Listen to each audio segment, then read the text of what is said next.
돈을 버는 다양한 방법, 재테크 기사와 돈 되는 정보로 투자의 기준을 제시해주는 머니쇼 시작합니다.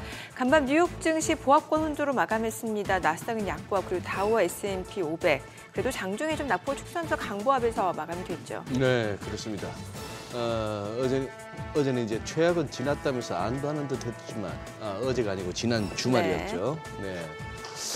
이제 미국과 중국의 협상에 아무런 진전이 없자 투자 심리가 또 이렇게 확신을 갖기에는 아직은 조금 시기상조인 것 같습니다. 스콧 베센트 재무장관이 인터뷰에서 중국과의 협상이 쉽지 않다는 점을 확인했습니다. 얼마 전 시진핑 주석과 통화했다던 트럼프 대통령의 발언과는 또 맞지 않는데요. M7 종목 중에 애플, 메타, 테슬라는 강보합으로 마감했지만 엔비디아는 중국의 화웨이가 고성능 인공지능 칩을 개발한다는 소식에 2% 넘게 내렸습니다. 한때 장중 나스닥이 낙폭은 1%를 넘기도 했는데요. 네, 다우는 이제 보잉, IBM 이쪽 두 종목의 급등에 이렇게 좀 힘을 받았고요. 다시 미국채 10년물 이렇게 다시 200일선 아래로 4.2%를 내려왔습니다만 달러도 같이 내렸습니다. 도대체 시장 간의 또 상호관계가 또 애매해지는 그런 흐름으로 가고 있습니다. 해석 자체가 쉽지 않죠. 네, 그래요. 네. 어제 국내 증시 혼조로 마감했습니다. 그래도 코스피는 기관 매수에 힘입어서 강보합으로 마감이 됐습니다만 코스닥은 외국인과 기관 매도에 1% 넘게 떨어졌습니다. 특히 이제 유심 해킹 사건에 SK텔레콤이 급락했고 코스닥 시가총액 상위 종목 내에서는 바이오주들 매물이 크게 나오는 상황이었습니다. 이번 주에 빅테크 실적 발표가 예정되어 있고요. 미국의 경제 지표를 기다리면서 관망 심리가 좀 짙어진 것 같습니다. 국내 증시도 1분기 실적 시즌을 맞고 있는 상황입니다. 지난주에는 대다수의 조선주가 실적을 발표했고 또 이번 주에는 주요 방산 기업들의 실적 발표가 예정돼 있습니다. 국내 증시 주목하면서 챙겨야 할 이벤트가 굉장히 많은 상황인데 어떤 대응이 필요할지 증시타임에서 확인해 보겠습니다. 네, 오늘 하우머니에서는 변동성이 커져서 예상이 어려운 상황 속에 ETF 시장은 어떤 움직임을 보였는지 또 주목해볼 이슈들과 함께 짚어보겠습니다. 네, 지금 보시고 계신 머니쇼는 SBS BG과 유튜브에서 실시간 시청이 가능합니다. 더 많은 국내 주식 정보 받아보실 분들은 카카오톡 채널 머니랩 추가하시기 바랍니다. 그럼 먼저 빠르게 돌아가는 글로벌 증시 상황부터 정리해 볼까요? 최주연 아나운서 소식 전해주시죠. 뉴욕 증시는 4거래일 동안 강세를 이어간 후 오늘은 숨고르기에 들어갔습니다. 미중 무역 협상에 대한 기대감으로 그동안 시장은 올랐었는데 계속해서 양국 간 구체적인 진전이 없다 보니 투자 심리가 제한되고 있는 모습입니다. 이렇게 무역 전쟁은 지속되고 있는데 최근 관세 충격이 현실화되고 있다는 보도들도 연일 나오고 있어 이 부분 우려해야겠습니다. 마감 상황 보면 다우와 S&P 500은 막판에 국채 금리가 안정세를 보이면서 각각 0.28%, 0.06% 올랐고요. 나스닥 지수는 엔비디아를 필두로 빅테크 기업들의 혼조세를 보이면서 오늘 0.1% 떨어졌습니다. 오늘 M7 기업 중 낙폭이 가장 컸던 기업은 엔비디아였습니다. 어제 화웨이가 엔비디아의 고성능 AI칩을 대체할 만한 자체 AI칩을 개발 중이라는 보도가 나오면서 주가가 휘청였는데요. 월가에서는 화웨이가 본격적으로 반도체 시장에 진입할 경우 화웨이가 엔비디아의 글로벌 점유율에 큰 위협이 될 수 있다는 분석들이 나오고 있습니다. 또 그 밖에 애플은 실적 발표를 앞두고 모건 스탠리에서 매수 등급을 유지하고 목표 주가를 올려잡으면서 오늘 0.41% 올랐고요. 나머지 기업들은 소폭 하락세로 마감했습니다. 시총 6위부터도 보면 전거래일에 크게 올랐던 테슬라는 이날도 상승세를 이어갔고요. 일라이를 림한 HSBC가 투자 의견을 매수해서 손절로 하향 조정하고 목표 주가를 크게 낮춰 잡으면서 오늘 0.82% 약세 보였습니다. 앞으로 시장이 더 상승 탄력을 받기 위해서는 미중 무역 회담에 진전이 생겨야 할 텐데요. 이날도 미국은 무역 협정 체결의 책임은 중국에 있다고 밝히면서 시장에 실망감이 번졌습니다. 베센트 장관은 CNBC와의 인터뷰에서 중국이 미국보다 5배 많은 제품을 수출하고 있기 때문에 지속 불가능한 관세를 완화하는 것은 중국의 책임이라고 언급하면서 미중 관세 불확실성이 지속되고 있다는 것을 나타냈습니다. 또 그는 주말 사이에 시진핑과 통화를 했다는 내용에 대해서는 모른다고 답변했고 중국 정부에서조차 최근 트럼프 대통령과 전화통화가 없었다고 재차 밝혔습니다. 다만 긍정적인 소식도 나오긴 했는데요. 베센트 장관은 최근 미국이 무역 협상에서 진전을 이뤘으며 협상 대상인 15개에서 18개 주요국 가운데 인도와 첫 번째 무역 협정을 체결할 것으로 보인다고 밝혔습니다. 다만 이런 가운데 관세로 인한 여파가 본격화되면서 하드 데이터에서도 점점 경제가 위축되고 있다는 신호들이 나오고 있습니다. 오늘 공개된 댈러스 연은이 관할하는 텍사스 지역 제조업 지수는 마이너스 35.8을 기록하면서 5년 만에 최악을 기록했습니다. 이는 팬데믹 시기 이후 가장 낮은 수치인데요. 지난 2월에 위축세로 전환되고서 계속해서 이 악화의 정도가 심해지고 있습니다. 특히나 하위 지수 가운데 선행 지표를 하는 신규 주문 지수가 급락했는데 이 수치는 마이너스 20.0으로 전월 대비해서 거의 20포인트 급락했습니다. 텍사스 지역은 미국에서 교역량이 가장 많은 쪽이기 때문에 관세 정책에 따른 피해가 클 수밖에 없는데요. 실제로 이번 조사 결과에 따르면 기업들 중 74%가 관세로 인해서 사업에 부정적인 영향이 있을 것이라고 답했습니다. 지표에서뿐만 아니라 실제 공급망에도 타격이 생기고 있다는 조사 결과가 여러 나오고 있습니다. 최근 외신에 따르면 미국으로 향하는 중국발 컨테이너 물량은 최대 절반 가까이 사라진 것으로 나타났습니다. 공급망 데이터 수집업체 비지온에 따르면 중국에서 출발해서 미국으로 들어오는 20피트 컨테이너 예약 물량은 1년 전에 비해서 45% 감소했고요. 블룸버그 통신이 자체 집계한 중국발 미국행 컨테이너 화물선의 숫자도 26일 기준으로 40척으로 이달 초 대비해서 40%가량 뚝 떨어졌습니다. 이외에도 항공 화물량도 급감했는데요. 이렇게 상품 공급이 끊어진다면 그동안 쌓여있는 재고가 떨어질 경우 경기가 급격하게 둔화되고 물가는 크게 치솟을 수 있기 때문에 팬데믹 때와 같은 상황이 또다시 벌어질 수 있는 점에 주목해봐야겠습니다. 국채 수익률이 일제히 하락했습니다. 장 초반에는 보합권에서 움직이다가 장 후반으로 갈수록 낙폭이 커졌는데요. 간밤 10년물 국채 수익률은 0.06%포인트, 2년물 국채 수익률은 0.07%포인트 내렸습니다. 다만 달러 인덱스는 또 떨어지면서 다시 98선까지 내려갔습니다. 미중 무역 관계에 대한 경계감과 함께 이번 주에 줄줄이 나올 대형 경제 지표들을 앞서서 경기 둔화에 대한 우려가 다시 대두되자 하락세를 보였습니다. 금은 달러가 약세를 보이고 그동안 많이 빠졌던 만큼 다시 상승세를 보였습니다. 현재 3,300달러가 주요 지지선으로 작용하고 있는데요. 오늘 금 선물은 1.93% 오르면서 온스당 3,361달러에서 거래됐습니다. 이런 가운데 국제유가 간 미중 무역 갈등 여파가 지속되면서 공급에 대한 우려가 커지고 있고 오늘 바클레이스에서 브렌트유의 올해 전망치를 하향 조정하자 하락세를 보였는데요. 간밤 WTI와 브렌트유는 각각 1.54%, 1.81% 내렸습니다. 굿모닝 마켓이었습니다.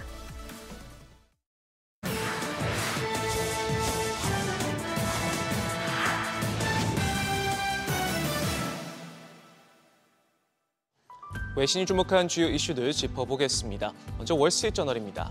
IBM이 트럼프 행정부의 아메리카 퍼스트 열차에 올라탔습니다. 앞으로 5년간 안방인 미국에 총 1,500억 달러, 우리 돈 200조 원대 투자에 나서겠다 밝혔는데요. 메인프레임 서버 시스템은 물론이고 현재 개발 중인 양자 컴퓨터 역시도 지속해서 미국에서 개발되고 조립될 것이다 강조했습니다. 앞서 5천억 달러 투자 보따리를 안긴 애플을 비롯해 오라클과 소프트뱅크, 오픈 AI도 합작사를 세워 미국에 통 크게 투자하겠다 밝혔는데 이렇게 트럼프 대통령 단선 이후 현재까지 주요 기업들은 우리 돈 2천조 원이 넘는 투자를 약속했습니다. 파이낸셜 타임즈는 관세 전쟁으로 중국에서 미국으로 운송되는 화물량이 급격히 감소했다 전했는데요. 이달 중순 기준으로 1년 전보다 45% 줄었고요. 다음 달 도착 예정인 컨테이너 양도 3분의 1 정도 줄어들 것으로 예상되고 있습니다. 양국 간 협상 가능성을 기다리면서 상품 선적은 계속해서 밀리고 화물 운송 수요 감소로 선박 운항이 취소되는 일도 늘었는데 세계 5위 컨테이너 선사인 독일 하팍로이드는 중국발 컨테이너 예약의 30%가 취소됐다 밝히기도 했습니다. 이어서 관세에 뿔이 난 중국 유통공룡들이 역공에 나섰다는 블룸버그 기사도 살펴보죠. 초저가 전략으로 미국 시장을 공략해온 중국 쉬인과 테무가 상품 가격을 대폭 올렸는데 하루 만에 최고 400% 가까이 오른 제품도 있고요. 일부 제품은 아예 미국에서 구입할 수 없게 하기까지 했습니다. 다음 달 소액 면세 제도 폐지를 앞두고 노골적으로 불만을 드러내는 모습인데요. 트럼프 관세가 안방인 미국으로 부메랑이 돼 돌아가는 모습입니다. AI가 선택이 아닌 필수가 되는 시대가 다가오고 있습니다. 니혼게이저신문의 보도인데요. 일본 미쓰비시 상사가 내후년부터 관리직 승격 요건에 인공지능 관련 자격증 취득을 의무화할 계획입니다. 우선은 입사 8, 9년 차에 해당하는 과장급 승격 시기에 일본 딥러닝 협회가 운영하는 AI 관련 자격 G 검정 취득을 의무화하고요. 이어 단계적으로 임원을 비롯해 약 5,400명 전 사원에 대해 자격 취득을 필수 요건으로 요구할 계획입니다. 회사는 AI 관련 인재 육성을 위해 최근 해외 대학 단기 유학 제도를 신설하기도 했는데 빨라진 시대 흐름과 보폭 맞추기 여념없는 모습입니다. 메타가 우리 시간으로 내일 첫 AI 개발자 회의를 개최합니다. 라마 컨퍼런스라는 이름의 이번 행사에서 향후 AI 전략을 발표할 예정인데요. 그간 제품 발표회 일부로 열려왔지만 올해부터는 따로 분리해 개최됩니다. 마크 저커버그가 데이터브릭스의 CEO와 함께 AI 기반 애플리케이션 구축에 대해 대담하고 마이크로소프트의 사티아 나델라 CEO도 자리에 함께 최신 AI 트렌드에 관해 의견을 나눌 예정인데요. 메타는 라마 기반의 AI 챗봇 메타 AI를 페이스북과 인스타그램 등에 접목하고 조만간 별도의 AI 앱도 내놓기로 하는 등 본격적인 인공지능 기업으로 변신하고 있는데 이번 행사에서 어떤 로드맵을 제시할지 주목됩니다. 마지막으로 대만 연합보입니다. 당국이 TSMC의 미국 투자에 새로운 안보 규정을 적용할 예정이다 전했는데요. 미국 공장에 한 단계 뒤처진 기술을 적용하도록 하겠다는 겁니다. 최근 산업혁신조례 규정을 손보면서 향후 미래 투자가 일정 금액 이상이라는 항목 외에도 특정 국가나 지역, 산업 혹은 기술 투자 등을 추가해 이 가운데 하나라도 포함될 경우 사전에 신청을 강제하도록 개정하기로 했는데요. 해당 규정은 국가 안보에 영향을 끼칠 경우 혹은 국가 경제 발전에 불리한 영향을 미칠 경우에는 해외 투자를 허가하지 않을 수 있다고 규정하고 있습니다. 이에 따라 첨단 공정은 안방인 대만에서 한 세대 낮은 공정은 외국에 세운 공장에 적용된다는 설명입니다. 지금까지 글로벌 비즈였습니다. 어제장에서 이슈가 있었던 업종 살펴보는 기업 이슈 시간입니다. 먼저 SK텔레콤에서 발생한 대규모 해킹 사고로 보안주가 강세 보였습니다. 앞서 지난 22일 SK텔레콤은 지난 19일 오후 11시쯤 해커에 의한 악성 코드 공격으로 유심 등 정보가 유출된 정황을 확인했다고 밝혔습니다. 심 정보가 탈취됐다는 건 타인이 이를 토대로 불법 유심침을 만들어서 신원을 도용하거나 데이터를 가로채는 등 범죄에 악용될 수 있어서 사안이 굉장히 중대한데요. 이에 회사와 정부가 긴급 대응에 나섰지만 보안 우려로 일부 보험사부터 캐피탈사와 카드사도 SKT 인증을 중단하면서 사고 여파는 계속되고 있습니다. 이에 따라 보안에 대한 중요성이 주목받으면서 보안주가 좋은 흐름 보였습니다. 마감 상황 보면 한싹이 상한가 기록했고요. 모니터랩 27.31%, SGA도 23% 가까이 올랐고 인스피언 20.65%, 센즈랩도 14% 넘게 상승으로 마감했습니다. SKT 해킹 사고로 마이데이터주도 급등했는데요. SKT가 이번 사태를 해결하기 위해 어제부터 전 고객의 유심을 무료로 교체하기로 했죠. 현재까지 총 23만 명이 유심 교체를 완료했지만 SKT의 가입자는 알뜰폰 가입자를 포함해 총 2,500만 명에 달하는데요. 이에 따라 다음 달까지 500만 개를 추가 확보한다고는 했지만 모든 가입자 교체까지는 시간이 꽤 걸릴 것으로 보입니다. 이처럼 재고가 턱없이 부족해지자 유심 제조업체들의 주가가 날아올랐습니다. 특히 옴니 시스템의 경우 코로나19 팬데믹 때부터 통신 3사용 유심용 카드를 납품해왔으며 현재는 SKT에만 납품하고 있어 주목받았는데요. 이번 유심 대란 사태로 다음 달부터 대량 생산 체제에 돌입하기 위해 준비 중인 만큼 직접적인 수혜가 예상되고 있습니다. 마감 상황 보면 유비벨록스, 옴니 시스템 모두 상한가 기록했고요. 한솔 인티큐브도 상한가 기록했고 아톤 13.56%, 파수도 11% 넘게 상승으로 마감했습니다. 한덕수 대통령 권한대행 국무총리가 다음 달 1일 사퇴하고 다음 날인 2일 대선 출마를 선언할 것으로 알려지면서 관련주가 상승했습니다. 이번 달 말까지는 국무회의 주재를 포함해 예정된 일정을 수행할 것으로 알려진 가운데 한대행 측은 경제와 통합, 안심이라는 기조를 세우고 대선 캠프 구성에도 본격 착수했는데요. 또 어제 손영택 국무총리실 비서실장이 사직서를 제출했는데 한대행의 대선 출마를 도울 것으로 알려졌죠. 또 일부 총리실 다른 참모들도 한대행의 대선 출마를 돕기 위해 사표를 낼 거란 전망도 나오고 있는데요. 한편 한대행의 출마가 가시화하면서 국민의힘에선 한대행과의 단일화 여부도 변수로 떠오르고 있습니다. 마감 상황 보면 아이스크림 에듀는 시공테크의 자회사인데요. 최대 주주인 박기석 대표이사가 2008년 한대행과 함께 대통령 직속 국민경제자문회 민간위원으로 활동한 이력이 알려지면서 테마주로 분류되고 있습니다. 그러면서 상한가 기록했고요. 또 시공테크 12.49%, 대한제당 3.75%, 대성창투 2.81%, 유니크도 2% 가까이 상승으로 마감했습니다. 마지막으로 나트륨 배터리가 연이어 강세 보였습니다. 중국 CATL이 2세대 나트륨 이온 배터리인 락스트라를 공개한 여파가 지속되고 있는데요. 특히 락스트라는 리튬 인산철 배터리와 성능도 비슷한데 가격이 저렴하고 환경 영향도 적어서 더욱 주목을 받고 있죠. 더불어서 2차 전지 업종 관련해서 테슬라의 주가 흐름도 호재로 작용했습니다. 머스크 CEO가 5월부터 테슬라에 집중하겠다는 발언과 함께 미국 교통부가 자율주행차 규제를 완화한다는 방침이 주가를 끌어올렸는데요. 현재 테슬라가 개발 중인 완전 자율주행차 사이버캡에도 수혜가 돌아갈 것으로 기대되면서 2차 전지 업종 전반에 훈풍이 불었습니다.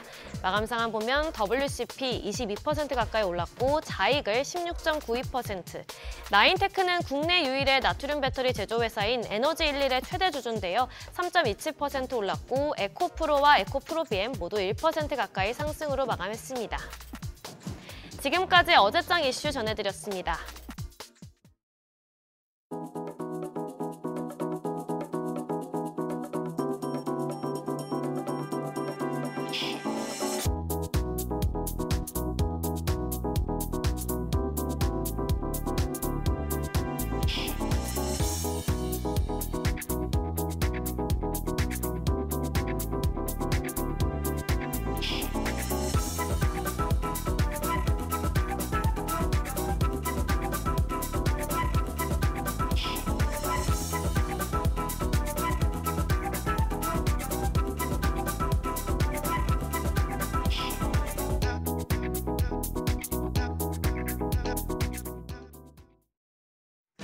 어제 국내 증시 양대 지수는 다시 힘이 빠진 모습이었습니다. 특히 반도체와 바이오 섹터에서 악재가 나오면서 투심의 비상등이 켜졌습니다. 반도체와 바이오가 중심을 잡아줘야 시장 안정적으로 올라갈 수 있을 텐데요. 이번 주 기업들의 실적과 중요한 경제 지표들이 줄줄이 나오는 만큼 투자자들의 부담감이 커진 상황입니다. 반도체와 바이오에 무슨 일이 있었던 건지 어제장 복귀하면서 오늘장 투자 포인트 체크하겠습니다. 코스피는 강보합이었고 코스닥 1.4% 하락했습니다. 양시장 상승 출발했지만 코스피는 오후 들어서 음전이다가 장 막판에 소폭 상승에 성공했고요. 코스닥은 바이오 대표주들의 급락으로 종가 저점 부근에서 마무리됐습니다.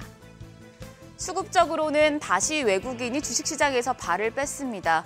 유가증권 시장에서 1,000억 원 넘게 순매도하면서 11거래일 만에 순매수한 지 하루 만에 포지션을 또 바꿨습니다. 개인도 500억 원 넘는 매도 우위를 기록했습니다. 기관만 홀로 1,000억 원 가까이 순매수하면서 지수의 하락을 막았습니다.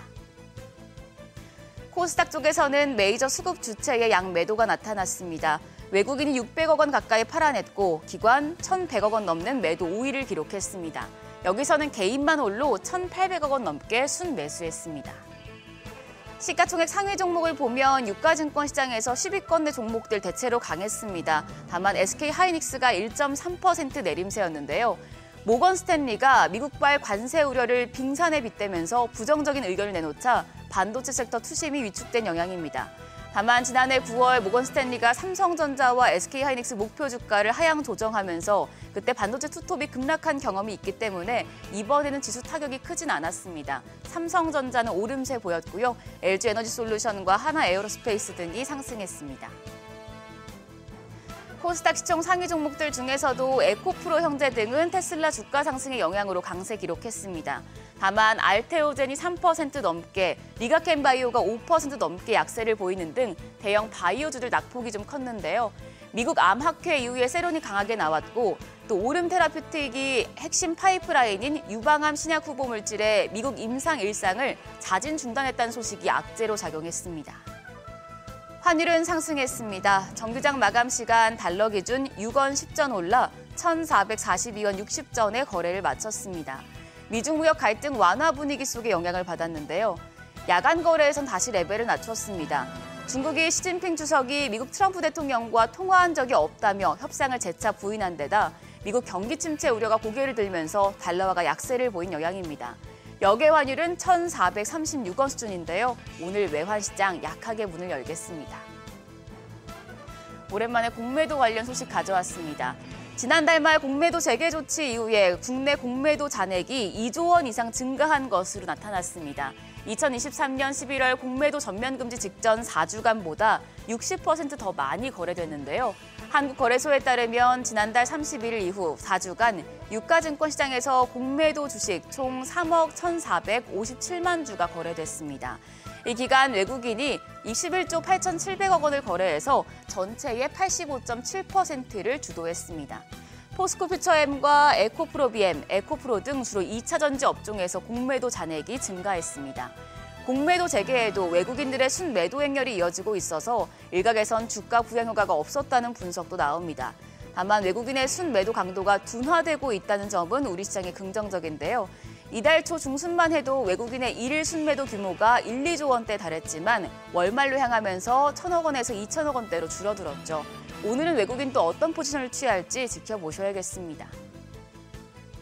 일정입니다. 오늘 일본 증시 휴장하는 가운데 오늘 밤에는 미국 컨퍼런스 보드 소비자 신뢰 지수 그리고 3월 구인이직 보고서가 발표됩니다. 현지 시간 29일에는 메타가 생성형 AI 컨퍼런스를 개최합니다. 확인하시죠. 이제 실적이 대거 발표되는데요. 에코프로비엠과 삼성전기, 하이브, 그리고 HD현대, GL-ENC 등이 1분기 실적을 공개합니다. 특히 에코프로비엠 수익성 개선 전망도 나오고 있고 또 유럽 전기차 시장 성장 둔화, 차량 판매 감소 등 악조건으로 회복 속도가 지연될 것이란 전망도 나오는 만큼 실적에도 관심이 모아지고 있습니다. 호실적을 내는 기업들 주가 추이까지 체크하시죠. 한편 어제 시간외 거래에서는 지역화폐 관련주가 강했습니다. 더불어민주당 행정안전위원회 소속 의원들이 예산결산기금심사소위원회에서 지역화폐 예산 1조 원을 반영한 추가경정 예산안을 단독 의결했다는 소식에 관련주 부각됐습니다. 오늘장에서도 강한 흐름 보여줄지 지켜보시죠. 그럼 넥스트레이드 프리마켓 상황 보겠습니다. 간밤 미국 증시 혼조세였고 상승 하락폭 그렇게 크지 않았는데요. 중국이 시진핑 주석과 트럼프 대통령이 전화통화를 한 적이 없다고 밝혀서 미중 갈등 우려가 여전한 상황인데 우리 시장 이 부분을 어떻게 반영하고 있을까요? 일단 유가증권 시장 시총 5위권 종목 확인하겠습니다. 삼성전자가 상승불 켰습니다. 0.18% 오름세로 거래가는 55,900원. SK하이닉스는 조정이 이어집니다. 0.71% 약세로 프리마켓에서는 187,700원에 거래되고 있습니다. LG에너지솔루션은 보합이고요. 삼성바이오로직스 0.48% 오름세 보여주고 있습니다. 현대차, 지금 자동차 관련주 오늘 좋은 흐름 보여줄 것으로 보입니다. 앞서서 속보가 나왔는데 이제 트럼프 대통령 미국 자동차 관세 관련해서 좀 영향 완화될 것이다라고 발표했는데요. 1.85% 현대차가 강세 보여주고 있습니다. 거래가는 192,600원이고요. 코스닥 시총 상위 종목도 확인하시죠. 코스닥 시총 상위 5위권 종목은 전 종목 모두 상승불을 켰습니다. 알테오젠이 1.12% 오름세로 361,000원, 에코프로비엠도 1.15% 강세 보여줍니다. 거래가 105,700원입니다. HLB가 0.54% 오름세로 55,600원에 거래되고 있고 에코프로가 1.17% 강세입니다. 거래가는 52,100원. 더불어서 시총 5위의 레인보우 로보틱스까지도 0.18% 소폭 오르면서 거래가 277,500원으로 집계되고 있습니다. 여기까지 프리마켓 점검했습니다. 국내 증시 오늘도 바쁜 하루가 되겠습니다. 1분기 실적 발표 기업들 주가 흐름 예의주시하시고요. 외국인들의 수급 상황도 계속해서 체크하시죠. 지금까지 어제장 오늘장이었습니다.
네, 현재 시각 8시 26분 향해 갑니다. 지금 보시고 계신 머니쇼는 SBS 비즈 앱과 유튜브에서 실시간 시청이 가능합니다. 특히 SBS 비즈 앱 다운로드 받으셔서 시청하시면 다양한 정보 확인해 보실 수 있고요. 더 많은 주식 정보 원하시는 분들은 카카오톡 채널에서 머니를 검색하셔서 친구 추가하시면 됩니다. 좀 전에 나온 속보로는 이제 트럼프 대통령이 자동차 관세를 완화할 것으로 기대가 되고 특히 이제 내일 조치할 것으로 예상된다라는 속보가 나오고 있습니다. 일단 지금 트럼프 대통령의 그 관세 정책과 관련해서는 굉장히 완화적이고 좀 유화적인 제스처들이 많이 나오고 있다는 측면에서는 시장에서는 다소 좀 다행스러운 소식이긴 합니다만 아주 구체적으로 나오진 않았기 때문에 네. 여기에 대한 불확실성도 여전한 게 아닌가라는 생각은 드네요.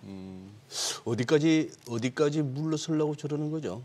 처음 시작할 때는 니들 다 죽었어 하더니만.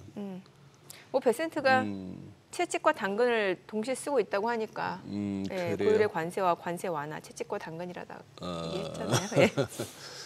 그리고 굿모닝 마켓에서도 이렇게 베센트 장관이 그 발언을 소개했습니다만 트럼프 대통령이 시진핑 주석과 통화했는지는 나는 모르겠다. 네. 아니 미국 재무장관이 자기 대통령이 나 시진핑하고 통화했어. 시진핑이 먼저 전화 걸어왔어라고. 네. 그것도 무슨 찌라시도 아니고 타임즈하고 인터뷰를 했다는데 네. 재무장관은 잘 모르겠다 하면은 네. 지금 누구랑 통화한 걸까요? 그 생으로 거짓말한 게 아니라면. 누가 거짓말하는지 모르겠어요. 왜냐하면 시진핑은 또 중국 쪽에서는 트럼프와 직접 통화한 적이 없다라고 하니까. 그러니까 그러면은 진짜 황당한 시나리오가 나오죠. 어떤 시나리오? 전화상에 나 시진핑이요 했던 사람이 시진핑이 가까이서 했을 수도 있지. 설마요? 설마요. 세상 요지경입니다. 어디까지 네. 갈라는지. 네. 일단 시장도 그런 흐름이 좀 반영이 되는 것 같아요. 이번 주 주요 기업들 실적 발표도 예정이 되어 네. 있고 또 간밤에 나온 그 댈러스 연은 제조업 지표가 좀 안 좋았잖아요. 지표 이렇게 그래프 추이가 예. 좀 뚝뚝 떨어지는 게 이게 관세 2020년 5월 맞아요. 최저라면서요. 그러니까 좀 확인하고 가려는 심리가 반영이 된 금융시장이 아닐까 싶어요. 이 와중에 오늘 증시타임 출연자는 좀 기대됩니다. 이 남다른 또 인사이트가 있는 분이잖아요. 네, 한번 얘기 바로 들어봐야겠네요. 그러시죠. 예. HS 아카데미 이호석 대표 함께합니다. 어서 오세요. 네, 어서 오세요. 안녕하세요. 예, 오랜만에 나오셨어요. 네. 속보효, 뭐라구효, 효. 그냥 효. 그냥 효. 네. 바쁘신데. 네. 머니쇼 한번 하시죠. 네. 날짜 계산해 보니까 4월 29일 오늘이 지난 1월 20일 날 트럼프 대통령 취임한 일에 오늘이 딱 100일째네요. 네. 통상 애기들도 100일 날 되면 100일 사진도 찍고 100일 잔치도 하는데 옛날 커플들도 100일, 100원짜리 밭 수거했죠. 예. 뭔가 좀 이렇게 나 100일 동안 이거 했어라고 이제 좀 자랑할 만한 게 있어야 되는데 지금은 크게 내세울 만한 게 없는 것 같아요. 글쎄요, 이제 보기에 따라서 좀 해석할 수 있는 여지는 좀 있는 것 같아요. 그러니까 이제 보기에 따라서? 트럼프가 잘했냐 못했냐 물론 이제 지지율이나 여러 가지 측면에서 안 좋게 나와 있고 그리고 말씀하신 대로 이제 이코노미스트지의 이제 역설적으로 표지를 보니까 이제 완전히 병든 그 독수리 이 표지를 한 다음에 이코노미스트 100일 지났고 앞으로 많이 남았다 얘들아 뭐 이런 이야기를 네. 하는 것 같더라고요. 그만큼 이제 트럼프에 대한 지지도도 많이 떨어졌고 신뢰도 많이 떨어진 것 같습니다. 과거에 이제 트럼프를 지지했던 사람들 입장에서도 요즘에는 이제 그냥 좀 자주 안 나왔으면 좋겠다. 트럼프가 뉴스에 안 나오면 그래도 주가가 오르던데 네. 뭐 이런 생각도 좀 하게 되는 것 같고요. 그런데 이제 뭔가 성과가 있었다라는 측면에서 보면 어쨌든 모든 전 세계에 있는 모든 국가들이 일단 미국하고 협상을 하기 위해서 줄을 세워놨다. 이거는 좀 성과 아닐까 이런 생각이 좀 들어요. 상당히 많은 것들을 흔들어 놨잖아요. 네네. 그리고 나서 어쨌든 많은 국가들이 이제 미국하고 관세 협상을 하기 위해서 줄을 서 있다라는 것은 좀 의미가 있지 않나라는 생각이 들고요. 또 한 가지 또 중요한 포인트들은 이제 기업들 입장에서도 이거는 진짜구나라는 확실한 인식을 준 것 같아요. 사실 진짜구나. 1차 이제 트럼프 일기에서도 비슷한 일들이 있었고 중국과의 그 공급망 분리를 위해서 노력해야 된다라는 이야기를 했지만 뭐 애플이 움직였나요? 누가 움직였나요? 거의 이제 움직이지 못했어요. 실제로 이거는 움직이지 않은 것일 수도 있지만 움직이지 못한 것일 수도 있고요. 그런데 이번에만큼은 어쨌든 정말 이거는 중국하고는 공급망을 끊어내지 않으면 정말 큰일 나는구나라는 생각을 하게 만든 것 같고요. 이제 그런 변화나 움직임들이 이제부터 나올 거다라고 생각을 하게 된다면 방향이 어떤 건지는 모르겠지만 그 트럼프의 의도대로 간 부분도 있지 않나 이런 생각도 좀 들게 되는 것 같아요. 트럼프 의도대로. 네. 아니, 근데 네. 이제 여기서 조금은 이제 먼저 짚고 넘어가야 될 거는 이제 워낙에 우리 프로그램 성격상 이제 경제, 뭐 금융시장 이런 측면에서는 이제 100일 동안에 그게 한데 막상 저기 미국 국민들 입장에서 그 경제 이외의 부분에 있어서는 또 이렇게 굉장히 어떤 뭐랄까 역시 뭐 정권 교체가 이루어졌구나 싶기도 하고 네. 그렇게 또 평가할 만한 부분도 없잖아. 많죠 또. 그러니까 미국인들 입장에서 생각해 보면 기분 나쁜 것이 많이 있죠. 왜냐하면은 일단 당장 뭐 테무에서 결제하는데 왜 이렇게 비싸죠? 이런 거 이제 인플레이션에 대한 영향 분명히 있습니다. 그런데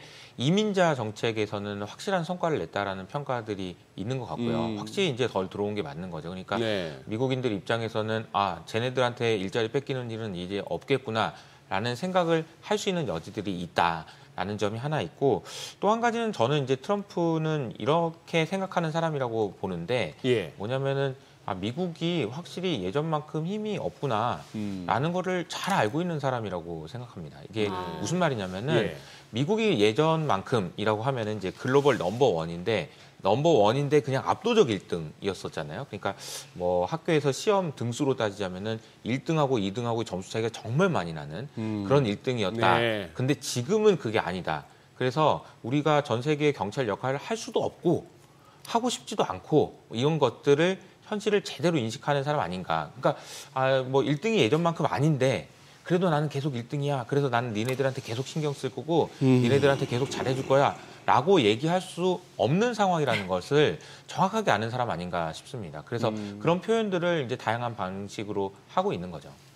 이 큰형님이 힘이 있고 그리고 가서 밥이라도 먹으라 하면서 돈이라도 쥐어주고 이럴 때는 보면은 집합시키면은 양쪽으로 줄을 쫙 서갖고 이렇게 쓰잖아요. 그 깍두기들이. 네네. 그런데 이제 형님이 이제 나이 좀 들어 보이고 근력도 떨어지는 거 없고 이 지갑 여는 횟수도 줄어봐요.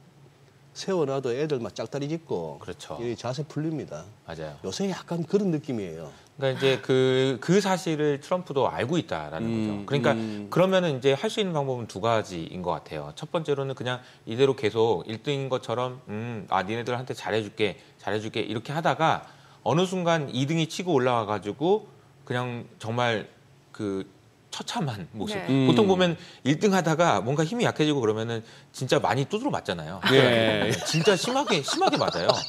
그래서 진짜 1등이 아니라 그냥 아주 그냥 추락해버리는 경우가 있거든요. 이게 그러면은 안 되겠구나라는 생각을 하는 것 같고 일이 그 전에 1등의 위치를 유지해서 혹은 활용해서 좀 더 이 상황을 지속해야 되겠다라는 생각을 하고 있는 것 같다라는 생각이 좀 듭니다. 그러니까 역설적인 거죠. 그러니까 트럼프는 미국의 상황을 더 잘 알고 있고 그런 네. 상황을 막기 위해서 그냥 솔직하게 지금 이 상황을 대처하고 있는 건 아닌가. 그래서 그 레이 달리오가 이제 어제 그 글을 쓴 글을 보니까 이런 표현을 썼더라고요. 이제 세상의 질서는 이제 완전히 바뀌었고 그리고 그 변화된 질서를 다시 되돌리기는 이미 늦었다. 이런 네. 이야기를 지금 하고 있는 것 같습니다.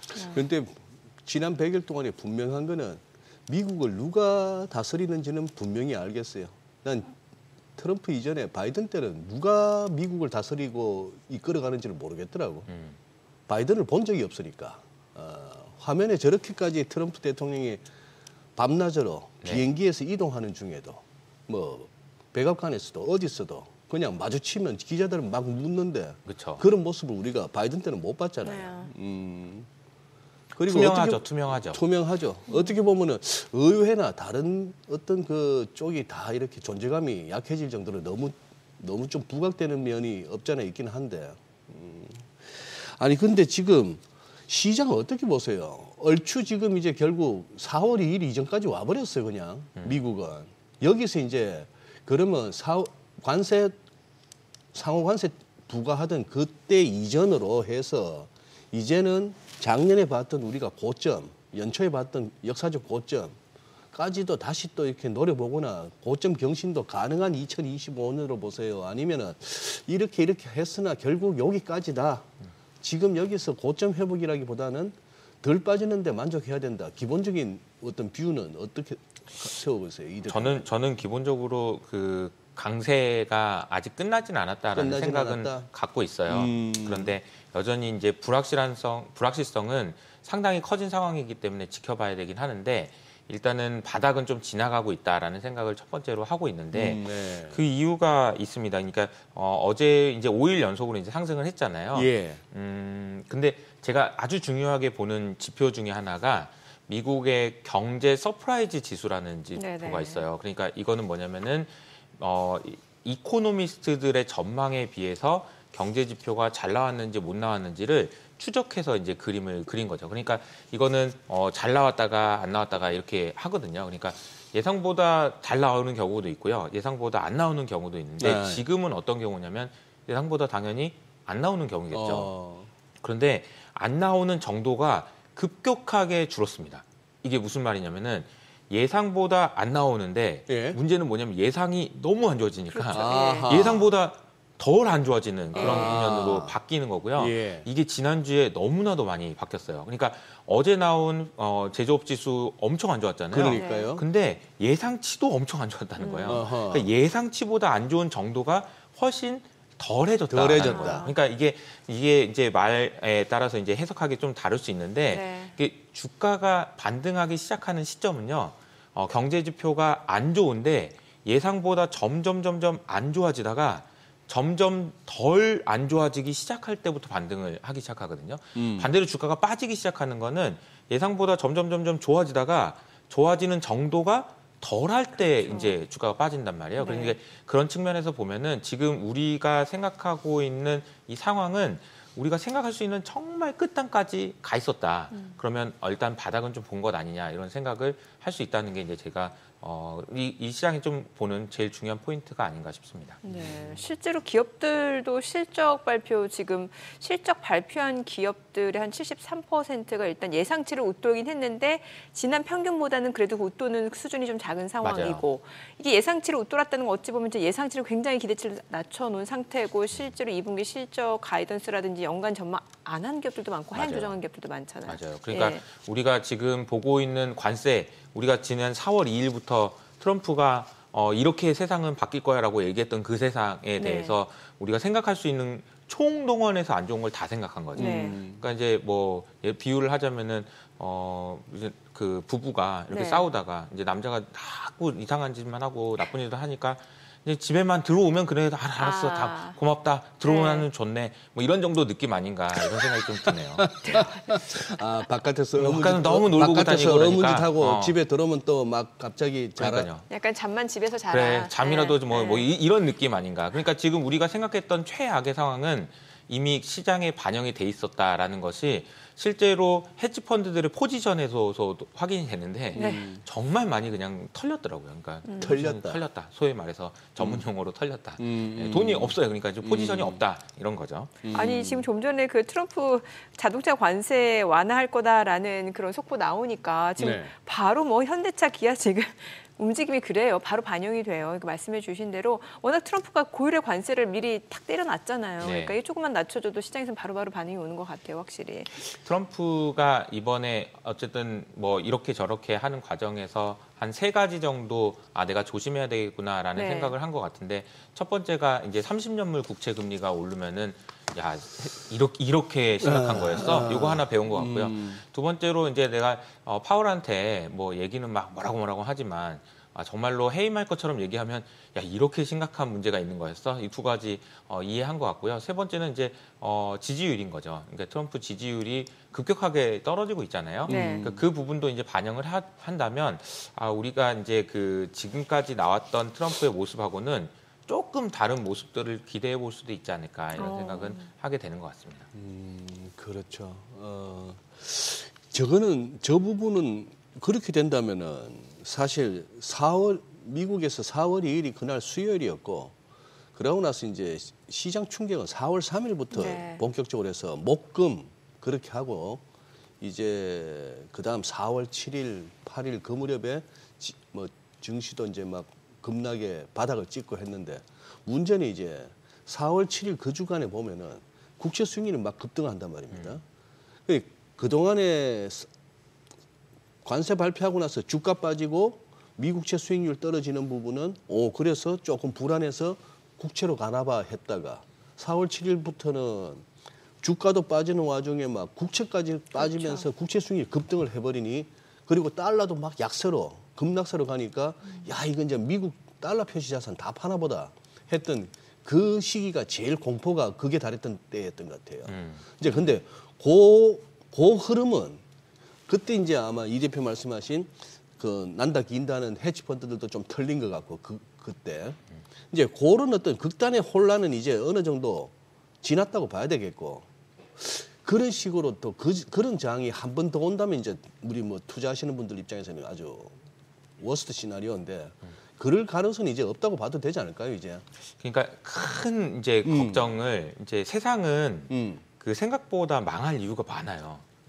세상이 망할 이유는 많다고요. 망할 이유는 이래서도 망할 수 있고 찾으면. 저래서도 망할 수 있고 기후 위기 때문에 망할 수도 있는 거고요. 뭐 미국이 무너져서 망할 수도 있고 망할 이유는 되게 많습니다. 근데 갑자기 소행성이 막 와서 지구에 부딪힐 수도 있고 아마겟돈이 뭐 수도 있고 뭐 별의별 일이 있을 수 있죠. 근데 근데 그 망한다라는 것에 베팅을 하게 되면 안 망했을 때 정말 심각한 상황이 올 수 있어요. 망하는 줄 알았는데 안 망했어. 그럼 이제 심각한 상황이 올 수 있다. 이게 이제 제가 한 말이 아니고 하워드 막스가 이제 얼마 전에 했던 얘기거든요. 그러니까 망한 세상은 생각보다 그렇게 쉽게 망하진 않는다라는 거죠.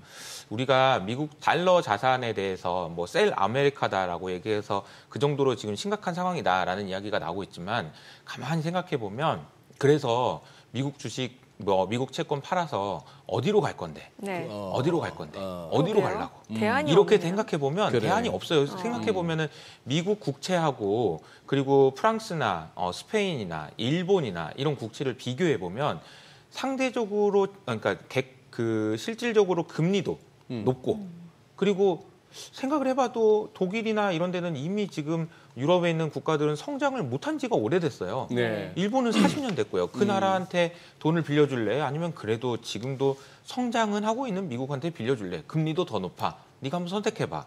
라고 한다면 물론 미국 주식이나 미국 채권의 비중이 너무 많아서 이걸 좀 줄여서 이쪽으로 좀 올게 라는 건 가능하지만 이거 다 팔아서 이거 가? 이건 말도 안 되는 얘기인 거죠. 만약 이걸 다 팔아서 이렇게 간다라는 생각은 어떤 생각이냐면 그냥 금융시장이 그냥 다 무너진다. 자본시장 끝났다. 이런 생각하고 같은 상황이라서 우리가 이제 너무 극단적으로 가는 거는 좀 조심해야 되지 않나라는 생각이 듭니다. 그러니까 중요한 거는 세상이 망할 이유는 진짜 많지만 생각보다 쉽게 망하진 않는다. 그래서 우리가 망한다는데 베팅하는 거는 좀 조심할 필요가 있다라는 거죠. 그래요. 어젠가 그저께인가 그 누리엘 루비니 교수 우리가 보기에는 그 양반 늘 세상 망한다, 시장 빠진다 이 소리만 할 사람 같았는데 의외로 미국 경기 침체 없고 무슨 뭐 생산성 향상이 오히려 그 침체 가능성 갖다가 더 그보다 크다 해서 긍정적으로 또 얘기를 하더라고요. 네, 약간 그 교수님 좀 약간 청개구리 기질이 좀 있으신 거 아닌가? 남들이 다 지금 경기 침체 온다고 하니까 내가 경기 침체 온다고 하면 두각을 못 받으셔서 그런 건지 어쨌든 긍정적인 부분들도 분명히 있을 수 있죠. 네. 아니 지금 이제 트럼프 대통령 취임 100일 이후에 대해서 여러 가지 평가들이 나오잖아요. 그런데 네. 뭐 예를 들면은 보통 이제 공화당 쪽에서 대통령이 되면은 아무래도 친증시다 보니까 시장도 올라가고 그런데 지금 트럼프는 이제 반대로 떨어지고 이제 달러 가치도 보통 올라가는데 달러 가치도 지금 취임 전 한 110 달러 인덱스 지금 98 수준까지 떨어졌기 때문에 이 부분에 대해서 여러 해석들이 나오는 게 이제 허니문이 아니라 뭐 헬이었다라는 평가가 나올 정도인데 맞아요. 어떻게 보세요?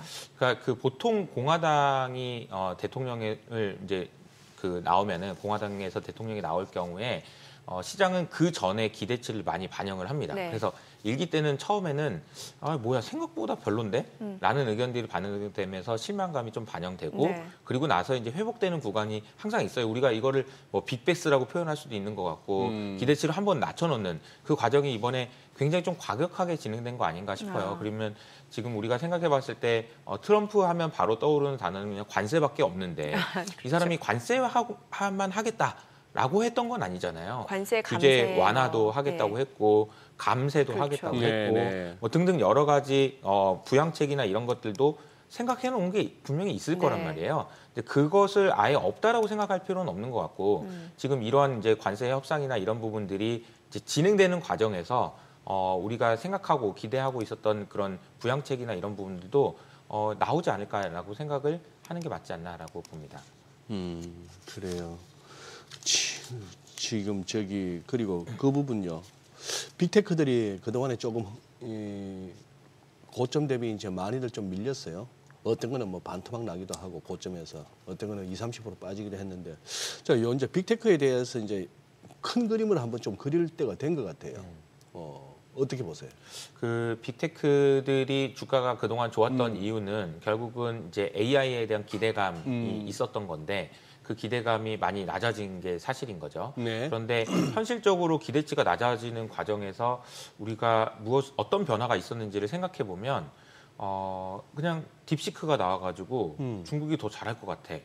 이런 이제 우려인 거죠. 어제도 화웨이 칩이 네. 생각보다 잘 나온다는데 이런 이야기도 있는 거고요. 예. 그런데 냉정하게 보면 지금 현재 AI에서 이것도 마찬가지인데 지금 미국이 잘해, 중국이 잘해, 그럼 미국이 더 잘하는 건 맞아요. 그러니까 중국이 많이 따라왔다라는 우려가 있는 것이지 미국이 앞으로 나가고 있다라는 것은 바뀐 사실이 아니라는 거죠. 그래서 저는 여기서 이제 되게 중요한 개념은 이런 것 같아요. 예를 들자면 여러분이 쉽게 이해하시기에 좋은 걸로 자율주행을 예를 들자면 네. 지난 주말 동안에 이제 상하이 모터쇼가 있었습니다. 네. 상하이 모터쇼에 다녀오신 분 표현으로는 이런 표현을 하더라고요. 이제 중국은 이제 전기차라는 이야기가 아예 쏙 들어갔다고 하더라고요. 왜냐면 당연히 다 전기차니까. 당연히 다 전기차인데 뭐 전기차 네. 얘기를 또 하고 있냐 너는. 언제 사람이냐 이런 이제 분위기라는 거죠. 그럼 뭐 하는 거냐? 여기는 지금 자율주행에 올인돼 있다는 거예요. 자동차를 소프트웨어로 만드는 데 올인되어 있다는 거예요. 그러니까 예. 중국의 자동차 산업은 사실 다른 어떤 나라들보다 이미 많이 앞서가 있는 게 맞아요. 그런데 자율주행도 많이 따라오긴 했지만 테슬라가 앞서 있는 것도 맞거든요. 그런데 이 테슬라가 이 자율주행과 관련돼서 한 단계 점프업해서 다시 말하면은 진짜 사람이 개입하지 않아도 되는 정도의 수준의 자율주행과 그래도 사람이 개입해야 되는 자율주행은 완전히 다른 개념이거든요. 네. 네. 근데 트럼프 그 테슬라가 앞서가긴 하는데 이 부분을 점프업 해가지고 여기로 넘어갈 수 있느냐? 일로 오면 안전지대예요. 중국이 여기까지 예, 넘어오기는 예. 한참 걸릴 거거든요. 예. 근데 이게 지금 여기 같이 있다 보니까 비슷한 것처럼 보이거나 차이가 없는 것처럼 보이지만 분명히 미국이 앞서 있는 건 맞거든요. 그래서 이게 사실 어떻게 보면 모든 분야에 다 그렇습니다. 예를 들자면은 오픈 AI하고 딥시크의 차이를 봐도 딥시크가 잘하는 거 맞아요. 근데 오픈 AI가 확실히 우위에 있는 것도 맞아요. 그런데 오픈 AI가 만약에 사람의 개입 없이도 그냥 일을 마음대로 시킬 수 있는 에이전트 수준으로 넘어가게 되면 이건 시간이 한참 걸리는 문제예요. 그래서 지금 우리가 봐야 되는 중요한 포인트는 미국에서 어떠한 그 AI와 관련돼서 와우 포인트가 나오느냐. 그러니까 우와 또 깜짝 놀랐다. 챗GPT가 처음 나왔을 때처럼 네네. 그런 부분들이 나오는지가 굉장히 좀 중요한 게 아닌가라는 생각이 드는데 저는 나올 가능성이 높다라고 생각합니다. 그게 올해가 될지 내년이 될지 모르지만 이게 AI와 관련된 변화 속도가 상당히 빠르기 때문에 결국은 나올 수밖에 없다라고 어디에서 생각을 하고 먼저? 미국에서 당연히 미국에서. 먼저 나올 거라고 생각을 예. 하고 있고요. 그게 테슬라가 될지 오픈 AI가 될지 어디가 될지는 모르겠지만 그 부분이 나온다면은 게임은 또 완전히 또 바뀔 수 있다라고 생각을 하고 있습니다. 네, 실제로 테슬라가 지금 비감독 FSD 6월 달에 지금 예정인 거잖아요. 여기에 대해서도 그렇죠. 뭐 트럼프가 이게 주 단위로 원래는 규제가 있는데 이게 다 묶어서 전체적으로 규제를 완화하겠다라고 해줬으니까 이거 좀 속도가 빨라지는 거잖아요. 네네네 그렇습니다. 그러니까 예. 테슬라가에 대해서 우리가 주목해봐야 되는 이유도 거기 있는 거고, 네. 근데 이제 일론 머스크 시간이 있기 때문에 네. 딱 6월에 제가 기대하고 있진 않고요. 아, 조금. 좀 더 늦어질 수는 있겠지만 결국은 이 우리가 보고 있는 우리가 기대하고 있는 자율주행과 관련된 거는 테슬라가 제일 먼저 풀 것 같고요. 네. 그리고 나서 보면 아까 제가 큰 벽이 있다고 했잖아요. 네. 요걸 한번 넘어가게 되면 중국이 따라오더라도 이걸 넘어가는 거는 시간이 좀 걸릴 수 있다라는 생각을 하고 있습니다. 그러니까 늘 얘기하는 게 그렇잖아요. 미국은 무에서 유를 창조하고 중국은 항상 패스트 팔로워다. 그렇죠. 예. 그렇게 생각을 합니다. 그러니까 미국은 생각지도 못했던 무엇인가를 만들어 네네. 내왔던 거예요. 우리가 지금 인류의 역사를 보면은 미국이 만들어왔던 그런 기술 발전이나 이런 부분들이 확실히 있었고 이번에도 그럴 가능성이 높지 않나라는 생각을 하고 있습니다.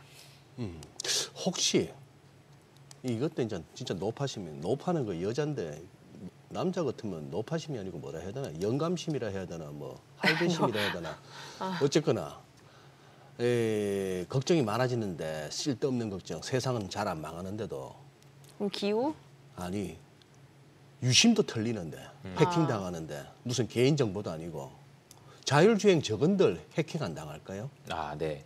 가능성이 있죠. 그래서 그렇죠. 이게 사실은 어떻게 보면은 그 보안과 관련돼서는 더 강화될 수밖에 없다라는 이야기가 나올 수밖에 없는 이유고 또 반대로 이야기하면 이게 중국의 아킬레스건이기도 합니다. 그러니까 많은 분들이 그 중국 제품에 대한 거부감들이 있잖아요. 네. 근데 그 거부감을 누르게 되는 가장 큰 요인이 싸다는 거죠. 싸다. 너무 싸다. 솔직히 그냥 적당히 싸면 모르겠는데 너무 싸서 쓸 수밖에 없다. 그런데 자동차까지 중국 거를 쓴다고? 이건 좀 불안하다. 그런데 만약에 AI를 쓴다고? 이건 더 어려울 거예요, 아마. 만약에 스마트폰도 중국 거를 쓰게 되면 이게 정보가 어떻게 되는 거지? 걱정되는데? 라고 생각하는데 AI를 중국 걸 쓴다고? 이건 또 어려울 거거든요. 그래서 AI가 어떤 제품이 A였는데 AI가 나온다라고 네. 하더라도 이거는 소비자들한테 굉장히 강한 저항이 될 수밖에 없다라는 생각도 들어요. 그러니까 내가 가지고 있는 개인 정보를 중국에 넘겨줘도 되느냐 이런 부분에 대한 그 심리적인 저항이 네. 사실은 중국이 AI든 어디든 이제 성장하는 속도를 저하시킬 수 있는 요인이 되지 않나 이런 생각이 좀 듭니다. 네. 자, 지금 시각 8시 52분 향해 갑니다. 오늘 양시장 예상 체결지수부터 확인해 보겠습니다. 먼저 코스피 볼게요. 오늘 코스피가 강보합 출발 예상되고요. 예상 체결지수 2,550포인트, 코스닥도 역시 보합권, 강보합권 예상됩니다. 720포인트 출발 예상됩니다. 시가총액 상위 종목 예상 체결가 보겠습니다. 삼성전자 오늘 0.7% 상승 예상되고요. 지금 호가는 56,200원, SK하이닉스 강보합 출발 예상되고요. LG에너지솔루션 보합 출발 예상됩니다. 삼성바이오로직스가 0.48% 상승 예상되고 호가는 142,000원. 오늘 현대차가 2% 상승 예상됩니다. 이제 트럼프가 자동차 관세를 완화할 것이다라는 속보가 나오고 있고, 지금 이제 오늘 밤부터 이제 트럼프 대통령 100일 취임 그 기념식을 하게 되는데 여기에서 관련된 내용들이 나올 것이다라는 보도들이 나오고 있습니다. 지금 호가는 19만 3,000원이고 기아도 1% 상승 예상됩니다. 지금 호가는 89,800원. 그리고 삼성전자 우선주 0.3% 상승 예상되고요. 한화 에어로스페이스는 0.8% 하락이 예상됩니다. 호가는 82만 원. 셀트리온 강보합권 예상되고요. KB금융 0.3% 상승 예상되고 호가는 86,900원으로 집계가 됩니다. 코스닥 시가총액 상위 종목 예상가 보겠습니다. 알테오젠 오늘 약보합 출발 예상됩니다. 최근에 사흘 연속 주가가 좀 조정을 받는 모습이었는데 오늘 좀 보합권 예상되고요. 에코프로비엠 3% 강세가 예상됩니다. 호가는 107,700원. HLB 보합 예상되고요. 에코프로 0.3% 상승 예상됩니다. 레인보우 로보틱스입니다. 오늘 1% 상승 예상되고 있고요. 호가는 28만 500원으로 집계가 됩니다. 좀 반등 흐름을 좀 기대해 볼 수 있을 것 같고요. 휴젤 약보합 출발 예상됩니다. 호가 35만 4,500원. 클래시스 펩트론 하락 출발 예상되고요. 파마리서치가 1.8% 상승 예상되면서 호가는 38만 3,500원, 리가캠바이오도 오늘 상승 출발 예상되고 있습니다. 이제 개장까지 한 6분여가량 남았는데 일단 양시장 좀 보합권 예상되고 있는 상황이고 사실 계속해서 체크해야 될 변수가 많죠. 관세, 실적. 네. 국내 증시도 지금 이런 상황에서 어떤 쪽으로 방향, 추세적으로 잡아가기는 아직은 좀 이른 감이 있을 것 같고요. 그래요. 예. 이제 조금 이제 동시효과 살펴보기 전까지 우리 이효석 대표하고 어떻게 네. 보면 좀 한가해 보이는 얘기도 했습니다만 지금은 한가할 수밖에 없는 게 시장이 지금 급등도 급락도 여의치 않은 상황까지 왔어요. 그렇죠. 한바탕 출렁했잖아요. 예, 출렁했다가 이렇게 이제 여기 와 있는데 여기서 지금 뭐가 좋아서 또 길길이 뛰면서 전고점 엽시다 하겠으면 여기서 또 뭐 이렇게 우리 다 죽어서 할 것도 없고 그런 상황이 돼버렸는데 이제 종목별로 조금 갈리면서 지수는 좀 재미없는 그런 장이 되긴 될 것 같습니다. 근데 말의 잔치는 레토릭은 참 그거 하네. 지금 아까 그 얘기가 뭔가 했더니만 자동차 미국에서 제조되는 자동차에 들어가는 외국산 부품에 대한 일부 관세 완화하고 그다음에 외국산 자동차에 여러 관세가 중첩되지 않도록 하는 방식으로 앞으로 이루어질 것이다. 구체적인 내용은 안 나왔네요. 그런 식으로 했는데 이게 결국 이제 이런 식으로까지 때리면은 생산과 경영에 차질을 빚을 수밖에 없다는 미국 자동차 업계 또 노동계 의견을 반영했다. 이런 식으로 나오네요. 그렇게 해서 러트닉 장관이 위대한 승리니 어쩌니 하고 있습니다만 다들 정신승리는 열심히 잘하고 있어요. 제가 좀 긍정적인 이야기도 몇 가지 좀 드리면 네. 단기적인 관점에서 단기적인 관점에서 긍정적인 거는 그동안 이제 4월 얼마 지난주까지는 미국에 있는 기업들이 자사주를 못 사는 기간이었어요. 근데 이번 주부터 이제 사기 시작할 거고요. 그러면 지금 미국 기업들 입장에서는 너무 좋죠. 주가가 너무 많이 싸져 빠졌으니까. 있으니까. 네. 다만 이제 매수가 굉장히 많이 들어올 가능성이 있습니다. 이 음. 그림에 보시는 것처럼 기업들의 자사주 매입이 지금부터 이제 시작되는 아니 구간이에요. 근데 왜 자사주 매입을 못하는 뭐 이유가 실적 발표 전에 자사주를 사면 안 일종의. 되기 때문에 블랙아웃 기간이 아, 있습니다. 예, 그래서 예. 이 구간이 끝나는 게 이제 최근에 시작됐다라는 거예요. 그래서 구글도 이제 자사주를 많이 사기 시작할 거예요. 그러니까 예. 그 부분이 수급적인 부분에서 도움이 된다는 게 하나 있고요. 두 번째로는 이제 어제 발표된 국채 발행 계획이 있습니다. 예. 재무부에서 국채 발행 계획을 발표했는데 네. 이것과 관련해서 좀 그래도 좀 의미 있는 숫자들이 하나 나온 게 뭐냐면은 생각보다 국채 발행을 되게 더 많이 해야 되는 건 아니네. 이제 그게 이제 하나 있었고 또 한 가지는 뭐냐면은 도지에서 그래도 그 성과가 좀 있긴 있었네. 그러니까 일론 머스크가 얘기했던 것처럼 1조 달러를 감축해 막 이런 거는 아니지만 그건 아니지만. 그래도 야 지금 이거 도지 덕분에 1분기 때는 돈을 한 20억 달러는 덜 빌려도 되고 그리고 2분기 때는 53억 불 정도는 덜 빌려도 된다. 어디 미국 정부 입장에서. 네. 그러니까 네. 이게 이제 보면 1조 달러 그런 거에 비하면은 턱없이 부족한 그렇죠. 숫자인 건 맞지만 실수일반 뭐 그것도 어디냐라는 네네. 생각을 할 수 있는 대략 한 우리 돈으로 따지면 한 10조 원 정도 수준은 이제 감축한 것 같아요. 네네. 그러니까 그것도 사실 어떻게 보면 큰 규모라고 볼 수 있겠죠. 그래서 뭐 안 좋은 이야기들도 많지만 수급적으로 이제 주식을 살 주체들 자사주 매입이 나왔다라는 점하고 그리고 국채 발행과 관련돼서도 우리가 이제 도지라는 변수 덕분에 조금 덜 빌려도 되는 상황이 됐구나 이런 정도 어쨌든 고맙다 뭐 이런 이야기가 나올 수 있는 부분이 하나 있는 것 같습니다. 네.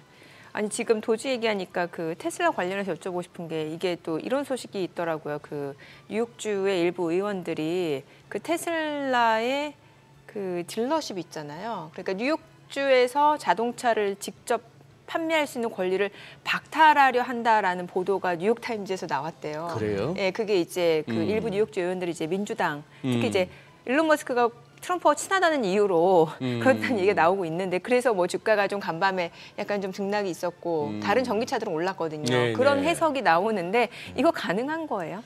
글쎄요, 가능한지 여부는 잘 모르겠는데 네. 테슬라는 사실은 이제 딜러에 의해서 이제 판매하기보다는 그렇죠. 심지어 이제 뭐 다른 요인들이 훨씬 많거든요. 그리고 보통 이제 온라인으로, 테슬라는 예. 마케팅조차도 안 하잖아요. 예, 아마 딜러 이제 통하는 게 아닌데. 그 주문을 하면 이제 자율주행으로 아마 집까지 네, 이제 네. 배달한다 이런 얘기도 예. 나와요. 그 정도? 그러니까 뭐 온라인으로 주문하면 바로 그냥 공장에서 우리 집까지 자율주행으로 네. 사람 없이 예. 그냥 온다 이런 얘기도 나와서 그 얼마나 효과가 있을지는 잘 모르겠습니다. 아마 여기서 말하는 딜러십이라는 거는 거기서 직접 판매하는 걸 말하는 것 같긴 합니다. 뭐 이게 추가 보도가 나오겠죠. 예. 최근에 이렇게 기술주들 흔들리는 와중에 뭐 시총이 그렇게까지 높은 건 아니지만 이 팔란티어 테크가 상당히 좀 주목을 받기도 하고 우리 서학개미 분들도 많이 갖고 계신 종목이잖아요. 네네. 팔란티아는 굉장히 최근에도 좋았어요. 이렇게 한번 그 관세 충격으로부터 자유롭지는 않았지만 네네. 이쪽은 지금 분위기가 어때요? 오히려 조금 더 재료나 이런 측면에서는 더 긍정적이지 않나요? 네, 저는 팔란티어에 대해서는 상당히 긍정적으로 계속 말씀드리고 있고 네. 지금도 긍정적으로 보는데 그냥 명확한 이유 하나를 말씀드리면 그냥 AI의 가장 큰 수혜를 보는 회사예요. 지금 현재 기준으로도 보고요. 그러니까 왜 그러냐면 LLM이라고 하는 라지 랭귀지 모델이 딥시크 덕분에 굉장히 싸졌잖아요. 네. 근데 LLM을 가장 활용을 잘하는 회사이기도 하고요. 그리고 AI가 정말 필요한 많은 기업들의 실질적인 도움을 주고 있는 회사이기 때문이기도 합니다. 그리고 또 한 가지 보면은 이 팔란티어라는 기업을 통해서 미국은 제조업을 그 다시 부흥할 거예요. 팔란티어 네. 얘기 저희 개장하고 조금 더 들어보도록 하겠습니다. 저는 국내 증시를 확인해 보죠. 개장합니다.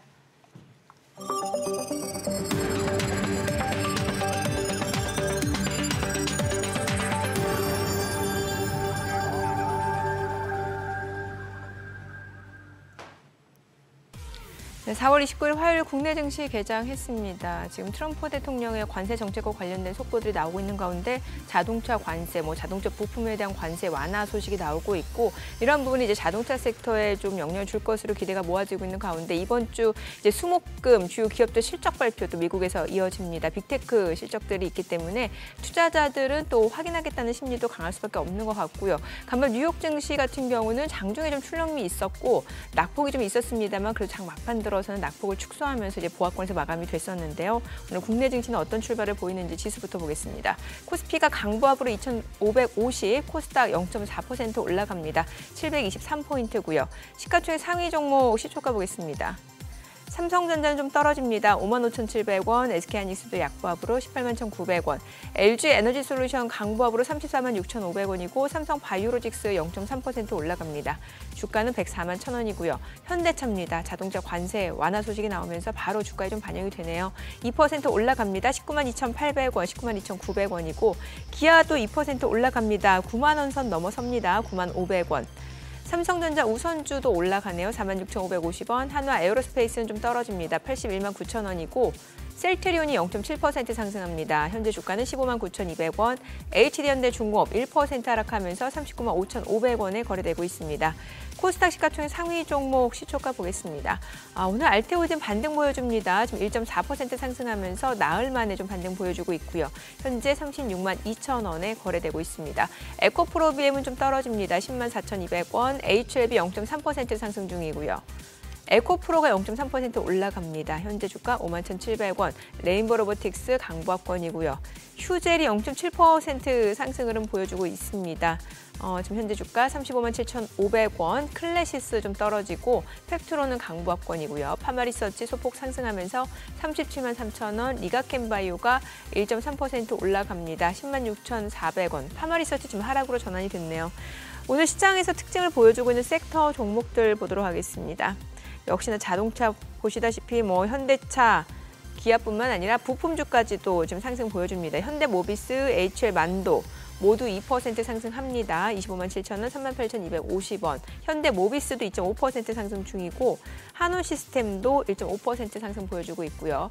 모티브링크도 7.8% 상승하면서 15,000원.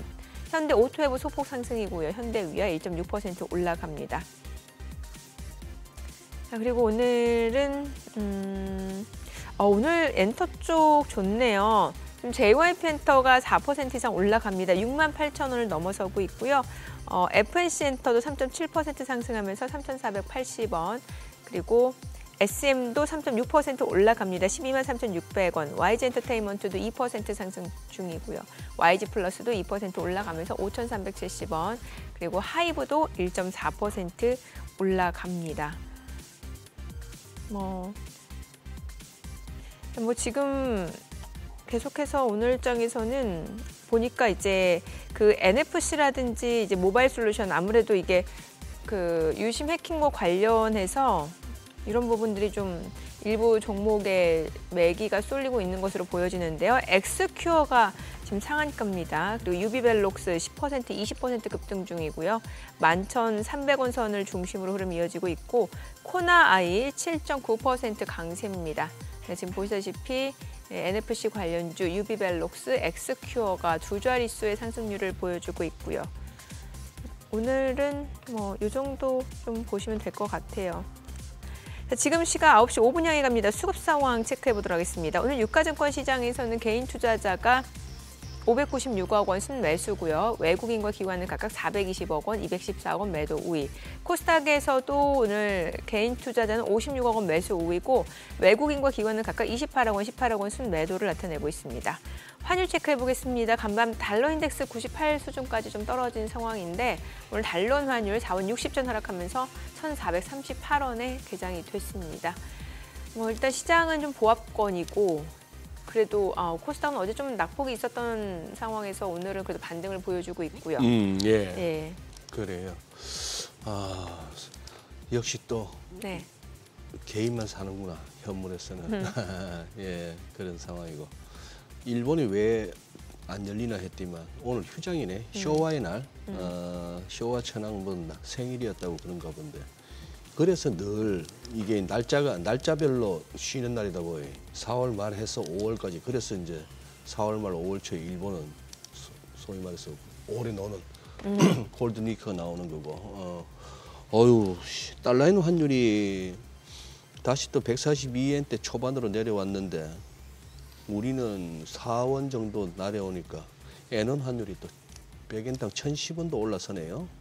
네. 그런 상황이고. 예. 아까 팔란티어 얘기 마무리 못했죠. 예, 해야 돼요. 네, 그 팔란티어는 앞서 말씀드린 대로 그러니까 지금 현재 시대의 AI에서 제일 주목받을 수 있는 회사다. 왜냐하면 우리가 AI 하면은 처음에는 엔비디아의 칩이 부족하다라는 것이 이제 주목받았다면 네. 그런 상황은 조금 이제 지나간 거잖아요. 그리고 나서 그 다음에는 AI 소프트웨어로 예. 무엇을 할 수 있느냐. 그러니까 무엇을 할 수 있고 실제로 뭔가 성과가 나고 있는 회사가 어디냐 그러면 팔란티어일 가능성이 높고 이게 또 국방하고 안보하고 모든 게 다 연결이 또 되어 있습니다. 그래서 최근에 나온 얘기를 보면은 나토에서도 팔란티어를 사용하겠다고 얘기가 나올 정도니까 사실은 이와 관련돼서는 일단은 일단락이 됐다라고 보는 게 맞지 않나. 팔란티어 쪽으로 많이 기울어진 게 맞지 않나라는 생각이 들어서 물론 밸류에이션이 너무 비싸가지고 부담스러운 주가 수준이 부담스러운 건 맞지만 장기적으로 볼만한 기업이다라고 생각을 하고 있습니다. 그래서 제가 오늘 이제 제가 여러 가지 말씀을 드렸지만 네.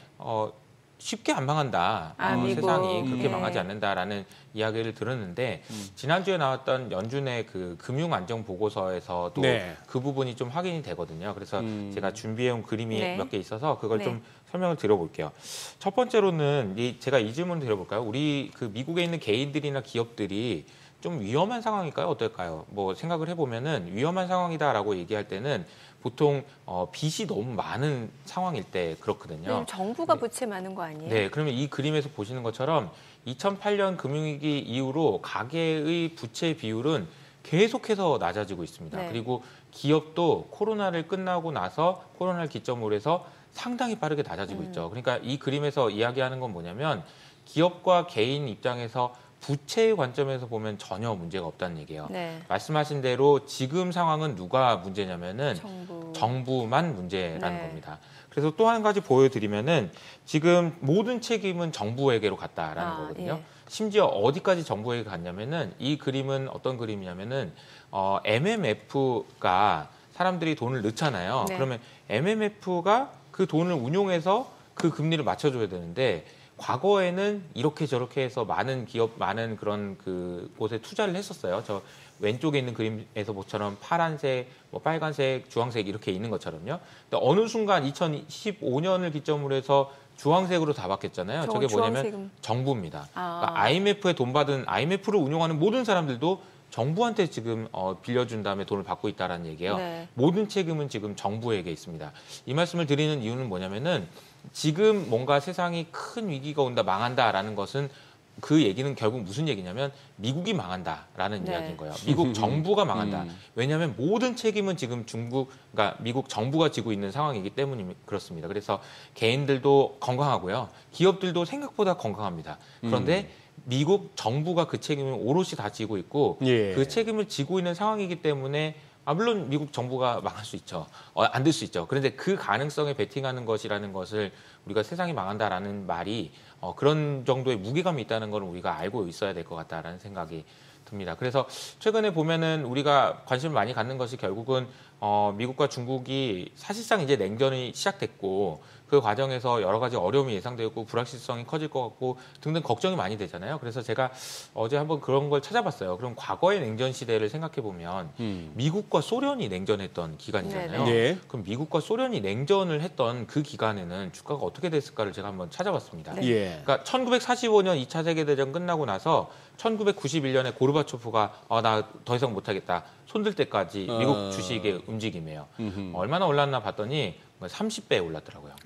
그러니까 사실 냉전이 있다, 갈등이 있다라는 것 자체가 물론 직관적으로 보기에는 부담스럽긴 한데 오히려 그게 역설적으로 기술 개발을 더 많이 했어야 했고 우주를 더 많이 빨리 갔어야 됐고 그런 핵 개발을 더 빨리 개발하고 뭐 등등 여러 가지 관점에서 보면은 미국은 무엇인가를 했어야 되는 상황이었고 네. 실제로 그게 결과로 무엇인가를 만들어냈기 때문에 주가가 저렇게 이제 반응한 거 아닌가라고 생각해 보면 우리가 이제 장기적인 관점에서 지금 어려움이 있는 건 맞지만 AI에서 무슨 결과물이 나온다라고 생각한다면 그렇게 좀 긍정적인 그 희망을 거둬들일 필요까지 있나 이런 생각은 좀 드는 것 같습니다.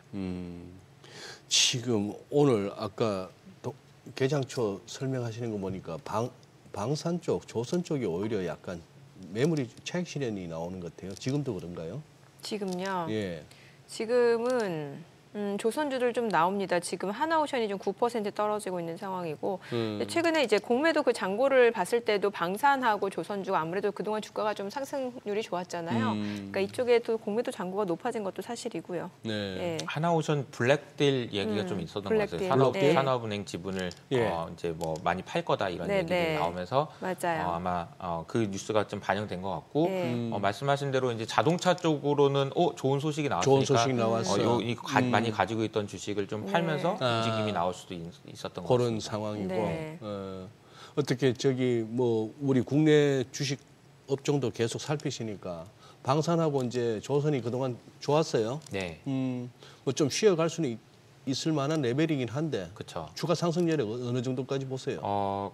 글쎄요, 이게 이제 그 장기적인 흐름에서 보면 이게 흔히 말하는 주도주가 흔들리는 경우는 예. 다른 주도주가 나올 때이거든요. 예. 지금 당장 예. 다른 주도주가 나오기가 쉽지 않다라고 쉽지 생각해 않다. 보면 뭐 반도체가 됐든 자동차가 됐든 그런 상황이라고 보면 조선이랑 방산은 좀 장기적인 관점에서 보시고 투자를 하시는 게 맞지 않나라는 생각이 듭니다. 물론 업다운은 있을 수 있어요. 예, 밸류에이션 예. 부담이 되면 실적이 좀 더 잘 나오면서 추가 상승 여지를 만들어 놓고 이런 과정들이 반드시 필요하긴 한데요.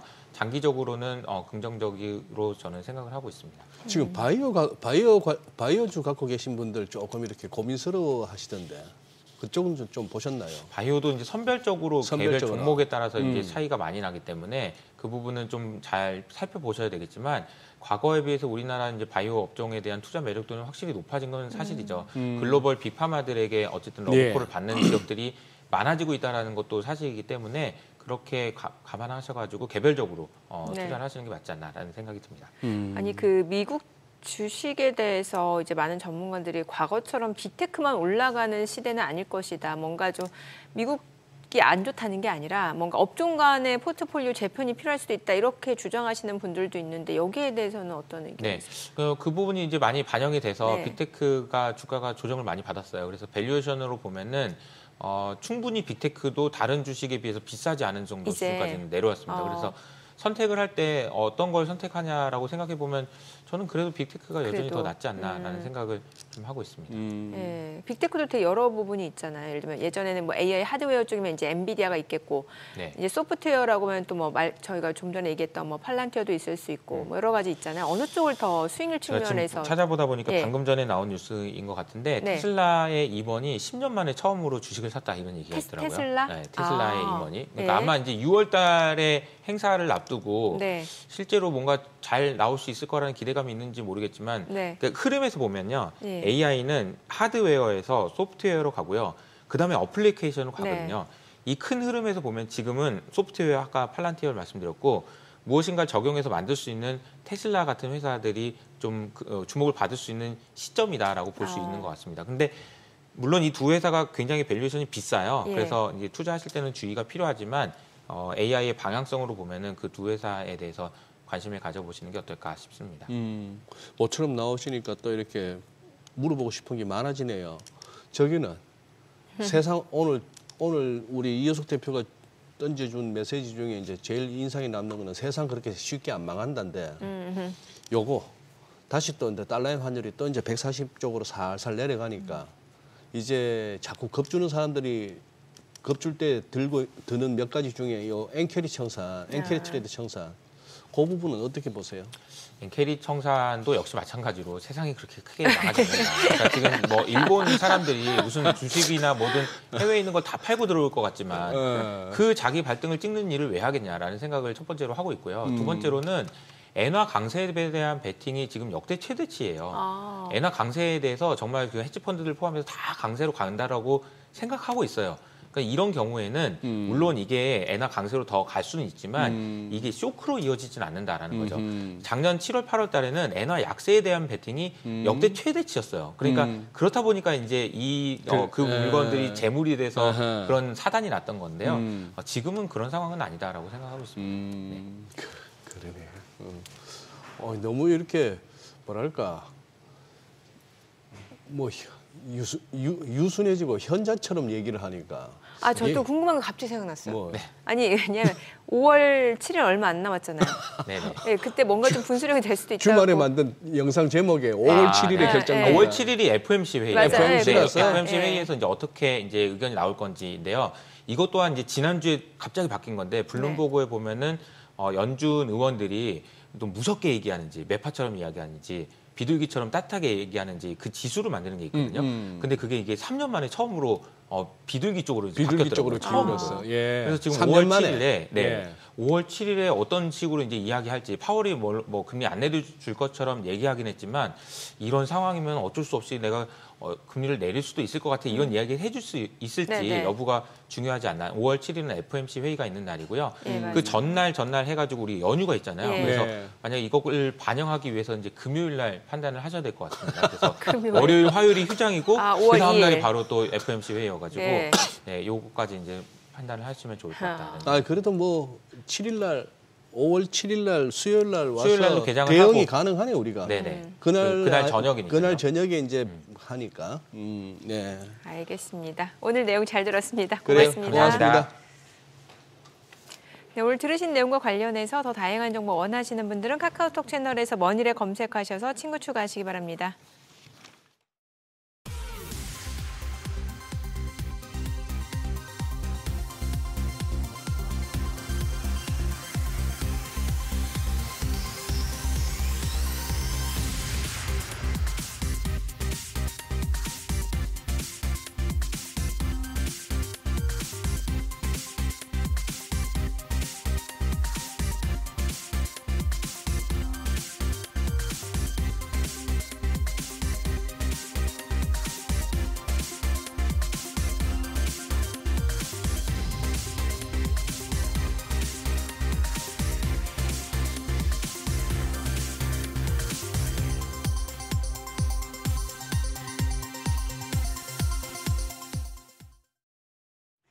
이 시각 시황입니다. 현재 국내 증시 양대 지수 혼조세 보여주고 있습니다. 코스피 2,550선 돌파에 의해 지금 힘이 좀 약해진 모습인데요. 오늘은 코스피가 약하고 코스닥이 반등합니다. 코스피는 0.21% 약세로 2,543포인트 가리키고 있고요. 코스닥은 0.31% 반등하면서 721포인트에서 움직임 보여주고 있습니다. 수급 상황 보시죠. 유가증권 시장 오늘 메이저 수급 주체의 양 매도가 나옵니다. 외국인 오늘도 1,000억 원 가까운 팔자 포지션 취하고 있습니다. 기관도 금액은 소폭이지만 81억 원의 매도 우위 기록하고 있고 개인만 홀로 1,018억 원 순매수 중입니다. 코스닥 시장에서는 개인과 외국인이 사고 기관이 팝니다. 개인이 91억 원 매수 우위 기록하고 있고요. 외국인 좀 금액이 소폭이긴 하지만 지금 팔자로 전환이 됐습니다. 23억 원 매도 우위 기록하고 있고요. 기관도 54억 원 매도 우위 보여줍니다. 등락률 상하이 업종 확인하시죠. 오늘은 전문 소매, 인터넷, 화장품 업종이 상승률 상위권에 위치해 있습니다. 반면 조선과 무선통신 서비스, 우주항공과 국방 섹터는 하락폭이 큰 것으로 집계됩니다. 그럼 시장을 주도하는 테마, 종목별 시세 체크하시죠. SK텔레콤의 유심 해킹 사태 장기화에 따라서 보안과 관련된 섹터들이 연일 주목받고 있습니다. 어제는 보안주 쪽에 매수세가 몰렸었다면 오늘은 관련주 내에서도 생체인식 그리고 마이데이터 쪽이 부각되는데요. 오늘 생체인식, 바이오인식 관련주들 흐름 살펴보시죠. 오늘 유니온 바이오매트릭스가 17.4% 급등합니다. 거래가는 3,435원입니다. 알테라도 15% 가까이 올라가면서 1,915원. CQ센이 6.48% 오름세로 거래가 2,465원입니다. 시선 AI 역시도 13.29% 상승합니다. 거래가 4,475원이고요. 드림 시큐리티도 3.29% 상승세 기록하고 있습니다. 마이데이터 관련주도 확인하시죠. 마이데이터 관련주 내에서 유비벨록스 어제 급등했었는데 오늘도 10.4% 오름세 보여줍니다. 거래가 1290원입니다. 쿠콘이 3.79% 오름세로 2550원. 헥토이노베이션이 오름세 기록하고 있고요. 나이스 평가정보가 1.8% 오름세로 거래가 12,990원. 파이오링크까지도 1%대 오름세 기록하고 있습니다. 한편 조정 국면을 이어가던 엔터주도 반등하고 있습니다. 2분기부터 가파른 실적 개선이 기대되는 데다 길었던 조정으로 밸류에이션 매력이 커지면서 저가 매수세가 유입된 영향인데요. 엔터주 내에서는 NSENM이 9% 오름세로 거래가 1,958원이고요. 노머스가 3.52% 강세로 27,900원. JYP 엔터 3.2% 올라갑니다. 거래가 67,400원입니다. 아센디오가 1.13% 오름세로 4,460원, 스튜디오 드래곤 3.6% 강세로 현재 거래가 47,500원으로 집계되고 있습니다. 마지막으로 자동차 대표주입니다. 관세 완화 기대감에 상승하고 있는데요. 트럼프 미국 대통령이 외국산 자동차에 부과한 관세를 일부 완화하는 조치를 현지 시간 29일 발표할 예정이라는 외신 보도가 나오자 이 소식이 관련주에 호재로 작용하고 있습니다. 오늘 현대모비스가 2.39% 오름세로 거래가 25만 6,500원이고요. H1만도가 1.6% 강세로 거래가 38,100원입니다. 기아가 추가적인 오름세 보여줍니다. 1.35% 오름세로 거래가 89,900원. 그밖에 한온시스템이 0.56%, 현대위아가 1.4% 강세 기록하고 있습니다. 오늘 시장 전반적으로 좀 코스닥은 살짝 힘이 빠진 모습이지만 코스닥 쪽에서 반등세 나오고 있는데요. 오늘 장에서 눈여겨볼 업종 어떤 게 있을지 시장 대응 전략까지 알아보겠습니다. 오늘은 트러스트 투자자문 김도현 자문역 나오셨습니다. 어서 오세요. 지금 미국의 중재에도 러시아와 우크라이나 종전 협상 좀처럼 진전이 되지 않고 있습니다. 트럼프 대통령이 압박 수위를 높이는 모습인데요. 관련 내용부터 짚어주시죠. 네, 최근 트럼프 대통령이 연일 압박 수위를 높여가는 모습을 보여주고 있습니다. 그래서 이와 관련해서 우크라 재건 섹터를 한번 주목해 보시는 게 어떨까 생각됩니다. 트럼프 대통령은 취임 전부터 우크라이나 전쟁을 하루라도 빨리 끝내겠다라고 강력하게 밝힌 바 있습니다. 하지만 좀처럼 전쟁이 끝나지 않자 트럼프 대통령은 데드라인을 언급을 하고 나섰습니다. 트럼프 대통령 입장에서는 전쟁을 하루빨리 종식을 시켜야 흔들리고 있는 자신의 정치적 신뢰와 리더십을 회복을 할 수 있기 때문입니다. 그리고 금리 인하에 걸림돌이 되고 있는 원자재 가격을 안정시켜서 연준의 금리 인하까지 이끌어낼 수 있기 때문에 트럼프 대통령이 직접적으로 데드라인을 언급을 하고 나섰다고 볼 수가 있겠습니다. 그리고 또 하나 중요한 포인트는 5월 9일 러시아에서 전승절 행사가 열릴 텐데 이 전승절이 다가올수록 종전의 가능성이나 영구적 휴전이 논의될 가능성이 높다라고 볼 수 있는 점입니다. 전승절은 2차 대전의 승리를 기념하는 최대 정치적 행사인데 최근 푸틴 대통령은 이날을 전후로 해서 사흘간 휴전을 하겠다라고 밝히기도 하였습니다. 따라서 앞으로 종전 또는 영구적 휴전의 가능성이 점차적으로 높아져 가는 만큼 우크라 재건주들을 지금 미리 점검해 둘 필요가 있다라고 말씀을 드리고 싶습니다. 네, 그럼 전문가님께서는 우크라이나 재건주 관련주 중에서 어떤 종목 좋게 보고 계신가요? 네, 그래서 관심 있게 보셨으면 하는 우크라 재건주는 HD 현대건설기계와 HD 현대인프라코어입니다. 먼저 우크라이나 재건을 위한 약 1조 달러 규모의 인프라 투자 계획이 발표가 된다고 한다면은 대형 특수 건설 기계 수요가 급증할 것으로 생각이 됩니다. HD 현대건설기계는 첨단 건설 장비 라인업을 보유하고 있는 기업인 만큼 수혜가 예상된다라고 말씀을 드릴 수 있겠습니다. 또한 동사는 재건 수요를 대응하기 위해서 우크라이나에 직접적으로 지사를 설립을 하고 딜러망과 네트워크 구축을 완료를 한 만큼 전후 복구 사업이 진행이 되게 된다고 한다면은 신속하게 장비를 공급을 하고 현지 맞춤형 솔루션을 제공할 수 있을 것으로 생각이 됩니다. 그래서 우크라이나 건설기계 시장에서 시장 점유율 1위를 차지하고 있는 기업인 HD 현대건설기계를 주목을 하시면 좋을 것 같습니다.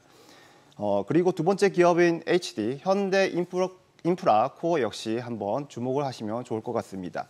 HD 현대인프라코어는 현대건설기계에 이어서 우크라이나 건설기계 시장에서 시장 점유율 2위를 하고 있는 기업입니다. 앞으로 미국과 우크라이나 간의 광물협정 체결 등 경제협력이 기대가 되고 있는데 이렇게 경제협력의 확대가 되게 됨에 따라서 현대인프라코어의 건설기계 그리고 엔진 공급이 증가할 것으로 생각을 해볼 수가 있겠습니다. 이는 우크라이나 재건 프로젝트에서 현대인프라코어의 실적 개선과 성장 모멘텀으로 작용할 가능성이 높다라고 생각이 됩니다. 그렇게 해서 이 두 기업들의 시장 점유율이 30%가 넘는 상황인 만큼 우크라 재건에 있어서 이 두 기업을 주목하시면 좋겠다라고 말씀을 드리고 싶습니다. 네, 오늘 국내 증시 특징적인 섹터 제외하고는 시장 흐름이 이렇게 크진 않은데요. 대응 전략 어떻게 가져가면 좋을까요? 네, 국내 증시는 국내외 주요 이벤트들을 앞두고 변동성을 보여줄 것으로 생각이 됩니다. 이번 주 미 증시는 대형 기술주들의 실적과 고용 지표 발표를 앞두고 있는데 구체적으로는 애플과 마이크로소프트의 실적 발표, 그리고 월간 고용 보고서와 1분기 미국 경제 성장률 등이 증시에 영향을 줄 수 있는 부분입니다. 그리고 연휴 이후에는 5월 FOMC까지 예정되어 있어서 국내 증시에 영향을 줄 가능성이 높다라고 말씀을 드릴 수 있겠습니다. 다만 국내 증시는 조기 대선을 앞두고 있고 그리고 여러 가지 정책 관련주들이 부각이 되고 있는 상황입니다. 그리고 정부의 내수 진작을 위한 추경 가능성과 각 산업에 대한 지원책이 대선 후보 주자들의 공약으로 뒷받침되고 있는 만큼 위와 같은 국내외 변동성들을 잘 이용해 간다면 많은 기회가 있을 거라고 생각이 됩니다. 그래서 이러한 기회를 잘 이용을 하셔가지고 성공 투자를 하시기 바랍니다. 네, 지금까지 업종과 대응 전략 알아봤습니다. 전문가님 오늘 말씀 고맙습니다.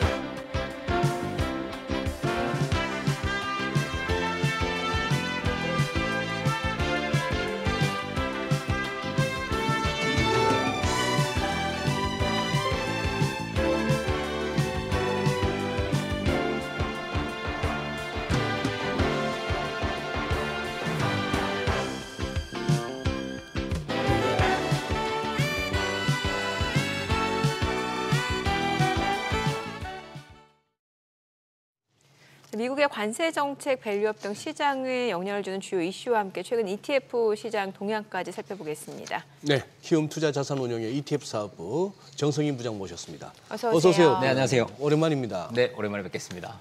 내가 키움 자산 운용 정 부장님 말고 했었는데. 아, 네, 지난달에는 저 말고 이제 저희 다른 부서의 다른 직원. 맞이의 네, 맞이 책임. 책임. 네. 기억납니다. 네. 책임은 과장, 부장, 대리 중에 뭔가요라고 저한테. 근데 왜 부장님은 왜 부장님이세요 아직도? 뭐 저는, 책임이든 네. 수석이든 뭐. 그러니까요, 네, 아직 부장입니다. 오랜만에 나오셨는데 네. 뭐 말도 많고 탈도 많았어요. 네. ETF 쪽은 어땠습니까? 뭐 일단 말씀하셨다시피 지금 3월 네. 말에 어쨌든 시장이 급락 이후에 어느 정도 반등을 하고 있는 네, 모습이지 네. 않습니까? 그래서 그 부분을 ETF 시장이 뭐 고스란히 반영을 하고 있는 모습입니다. 제가 수익률 상위 종목과 하위 종목을 좀 들고 나왔는데 보면서 설명을 드리는 게 맞을 것 같아요. 일단 수익률 일주일 기준으로 저희가 상위 종목을 한번 들고 나왔는데 통상적으로 최근 시장과 같은 국면에서는 하락할 때 이제 많이 빠졌던 업종 위주로 반등을 하는 게 우선적이지 않습니까? 근데 이제 약간 특징적인 부분은 시장의 하락을 이끌었던 특히 미국 반도체 관련 기업들도 상위에 있긴 하지만은 예. 그보다 상위에 지금 국내에 조선업 관련된 ETF가 이종에 올라와 있다는 부분이 가장 눈에 띄는 부분인 것 같습니다. 예, 뭐 조선 방산을 빼고는 요즘 국장을 얘기할 수가 없는 그렇죠. 상황이긴 합니다만 예. 어찌됐든 간에 지금 수익률 1위에는 타이거 조선 탑10 그리고 수익률 3위에 소울 조선 탑3 플러스 이렇게 해서 조선 관련된 ETF들이 좀 눈에 띄는 모습이고요. 그 외에는 이제 미국 반도체 기업들을 포함하고 있는 라이즈 미국 반도체 NYSE, 타이거 미국 필라델피아 반도체 나스닥 같은 ETF들이 수익률 상위에 좀 올라와 있다라고 말씀을 드릴 수 있을 것 같고요. 예. 태양광이 올라왔구나. 네, 태양광이 굉장히 오랜만에 지금 오랜만이네요. 올라와 있어요. 그래서 국내 주식형 ETF인데요. 플러스 태양광엔 ESS ETF인데 얘 같은 경우에 이제 하나솔루션을 한 30% 가까이 담고 있거든요. 네. 그래서 최근에 이제 성과가 좀 좋은 그런 모습을 보이고 네, 있는 네. ETF입니다. 오랜만에 양자도 좀 올라왔고요. 그러게요. 양자. 네. 예. 그래서 그런 부분들이 좀 눈에 띄는 부분인 것 같고요.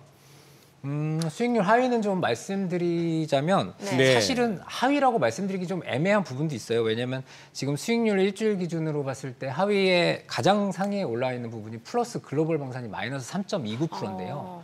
그 외의 종목들은 대부분 다 지금 뭐 마이너스 1%대의 수익률, 손실률을 기록을 하고 있기 때문에 예. 사실 수익률 하위에 오르기엔 좀 약간 부끄러운 부분이 있겠지만은 저 한 주간 동안의 수익. 네네 일주일 수익이기 때문에 네네. 실질적으로 뭐 손실을 낸 ETF들이 이렇게 많지 않다 이렇게 보는 게 맞으실 것 같습니다. 네. 앞서 보니까 이제 ETF 중에서도 조선 쪽이 성과가 좋았던 것 같은데 뭐 조선뿐만 아니라 지금 관세의 영향을 좀 덜 받고 아니면 좀 반사이익이 기대되는 섹터가 뭐 조선 방산 있고 아니면 무풍지대가 엔터로 좀 꼽히고 있고 오늘도 보니까 이제 엔터 쪽 움직임이 좋은데 관련 ETF 성과도 좀 알려주세요. 네.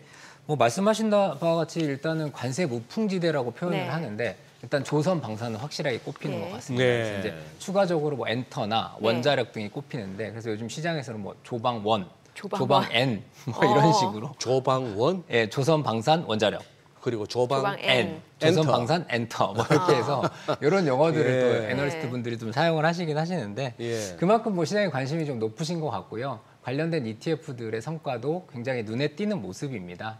그래서 조선 관련된 ETF는 제가 앞서도 말씀을 드렸지만 일단 소울 조선 탑3 플러스 ETF, 타이거 조선 탑10 ETF가 그 연초 이후 수익률인 맨 오른쪽에 이제 YTD 수익률을 저희가 표기를 했는데 50% 이상의 수익률을 기록을 하면서 굉장히 뜨거운 관심이 이어지고 있는 상황이고요. 1개월 수익률은 오히려 방산보다 조선이 지금 좋은 상황이고요. 네. 그리고 방산 같은 경우에 이제 올해 가장 큰 화두인 것 같습니다. 그래서 방산 같은 경우에 국내 지금 가장 대표 ETF가 한화자산운용 중에 플러스 K방산 ETF거든요. 그래서 이 ETF 같은 경우에 지금 YTD 수익률이 거의 100%에 육박을 하고 있다 보니까 네. 굉장히 큰 폭의 상승을 이어나가고 있고 그 외에 소울 방산 ETF도 있는데 지금 두 개 종목이 약간의 수익률 격차가 좀 있어요. 보면은 그래서 그 이유를 좀 뜯어보면 일단 플러스 K방산은 한화 에어로스페이스가 25%고 한화 오션이 20%가 들어가 있어요. 그래서 이제 탑2 종목이 그 두 종목인데 솔 K방산 같은 경우에는 LIG 넥스원이 11%, 하나 시스템이 10% 이렇게 들어가 있다 보니까 이 상위 종목에 좀 차이가 있다 보니까 아무래도 수익률의 격차가 좀 있습니다. 그래서 제가 이제 투자자분들께 말씀드리고자 하는 부분은 예를 들어서 방산 ETF를 투자하시더라도 꼭 관련된 ETF에 해당해서 홈페이지에 들어가셔가지고 네. 종목이나 지수 방법론에 대해서는 꼭 한번 보시고 투자를 하시는 걸 좀 권유를 드리고 있습니다. 네. 부장님, 예. 저 복수 좀 할게요. 저 앞에 타이거자가 저 미래색 아닙니까? 네, 그렇습니다. 소울이 신한이고 네. 하나로는 하나로마트 생각하시면 되니까 저거 NH NH 아문디인데 에이스가 어디였죠? 한투입니다. 한투, 한국투자. 플러스가 한화? 네. 한화자산입니다. 근데 지금 오늘 보여주시는 수익률 상위나 뭐나에 왜 키움이 안 보여요? 항상 이 원고 작성할 때마다 네. 키움이 안 보일 때마다 약간 트라우마성으로 이제 소장님이 이제 또 말씀하시겠구나라는 생각을 하고 나오는데 예. 네, 뭐 안타깝게도 관세 무풍지대가 없어가지고 네, 지금 네, 조방 원이나 조방 N이 없다 보니까 네, 제가 오늘 그동안 주로 어느 쪽으로 그러면 키움에서는 어떤 쪽으로 저희는 이제 국내 줄여가시길래? 주식형이나 채권형들이 좀 라인업이 많이 되어 있고요. 채권 쪽에. 네, 채권형이 좀 많이 되어 있다 보니까 좀 그 부분이 좀 비켜나가고 있고요. 이제 어찌됐든 간에 이제 방송이기 때문에 공정성을 기해서 이제 타사 ETF까지 네, 투자자분들께 이제 좋은 정보를 드려야 되기 때문에 팩트 근거로. 아니 그렇습니다. 객관성 측면에서는 정 부장님이 제일 객관적이세요. 네, 예전에 항상, 네. 예전에 해보면은 신한에서 나오시는 그 우리 그분 박선임 성함을 부장님. 예, 그분은 보면 늘 소울만 많은 걸로 막 이렇게 가져오시더라고. 네, 작가님이 항상 주의를 주십니다. 네. 아니 근데 요거 밸류업 ETF 최근에 출시된 건 아니잖아요. 밸류업 얘기 나온 지가 작년부터인데. 네. 네. 밸류업 ETF가 작년 11월에 상장이 네, 되었고요. 네. 사실 그 참 말도 많았고 네. 말도 많았던 ETF인데 지금 출시되고 이제 어느덧 반기가 지금 되어가고 네, 네. 있습니다. 그래서 밸류업에 대한 기대감이 굉장히 높았었는데 사실은 어찌됐든 출시된 이후에 시장 상황이 그렇게 좋지는 않았기 때문에 지금 상황만 놓고 보면은 소문난 자체에 먹을 게 없었다라고 평가를 하는 게 맞을 것 같은데 예. 왜 그런 말씀을 드리냐면 이제 밸류업 지수 같은 경우 어찌됐든 간에 이제 의도 자체는 우리나라를 대표하는 대표 지수로 좀 자리매김하겠다 이런 취지였는데 제가 단순하게 이제 수익률만 놓고 봤을 경우에 그 아직까지 국내 대표 지수인 이제 코스피 200 지수를 기반으로 하는 코덱스 200이나 키움 200을 같이 들고 나왔는데 일단 1개월 수익률 측면에서는 조금 더 안 좋은 모습이고 네. 연초 이후 수익률을 놓고 보더라도 사실은 조금 애매한 부분이 좀 있어요. 그러다 보니까 지금 이제 200 같은 경우에는 말 그대로 코스피 200 종목을 담고 있고 아하. 밸류업 같은 경우에는 지금 106개 종목, 코스닥 한 25개까지 포함되어 있거든요. 그럼에도 불구하고 이제 수익률 격차가 벌어지지 않고 있기 때문에 아직까지는 밸류업 ETF가 자리를 잡지는 못했다 이렇게 보시는 게 좀 정확한 표현일 것 같습니다. 네. 또 최근에 ETF 쪽에서는 그 중국 투자 ETF도 많이 준비하고 있다고 하는데 확실하게 이제 올해 그 설 연휴 때 딥시크 등장 이후에 뭔가 중국에 대해서 보는 투자자들의 시각도 좀 많이 달라진 것 같다는 생각이 들거든요. 네.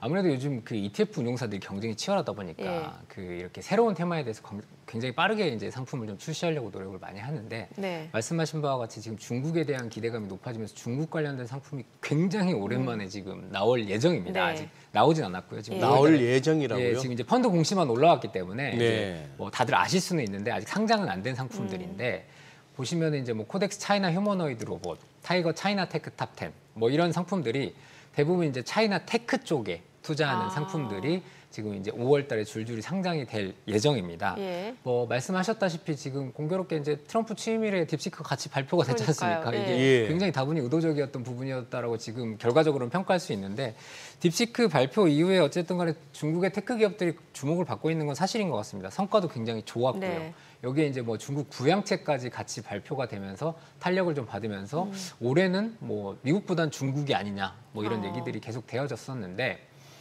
근데 이제 불행하게도 최근 성과는 조금 안 좋은 것 같습니다. 최근에. 지금 이제 뭐 중국에 투자하는 대표적인 테크 ETF는 이제 차이나 항생테크 관련된 네네. ETF들이 시장에 좀 나와 있는데 예. 뭐 YTD 수익률은 양호합니다만은 최근 1개월이 좀 좋지는 않습니다. 아무래도 이제 미국의 관세의 뭐 마지막 타겟이 결국 중국일 거라는 이런 우려감이 굉장히 크다 보니까 좀 이런 부분들이 최근에 좀 시장 상황에 반영이 되고 있는 것 같고요.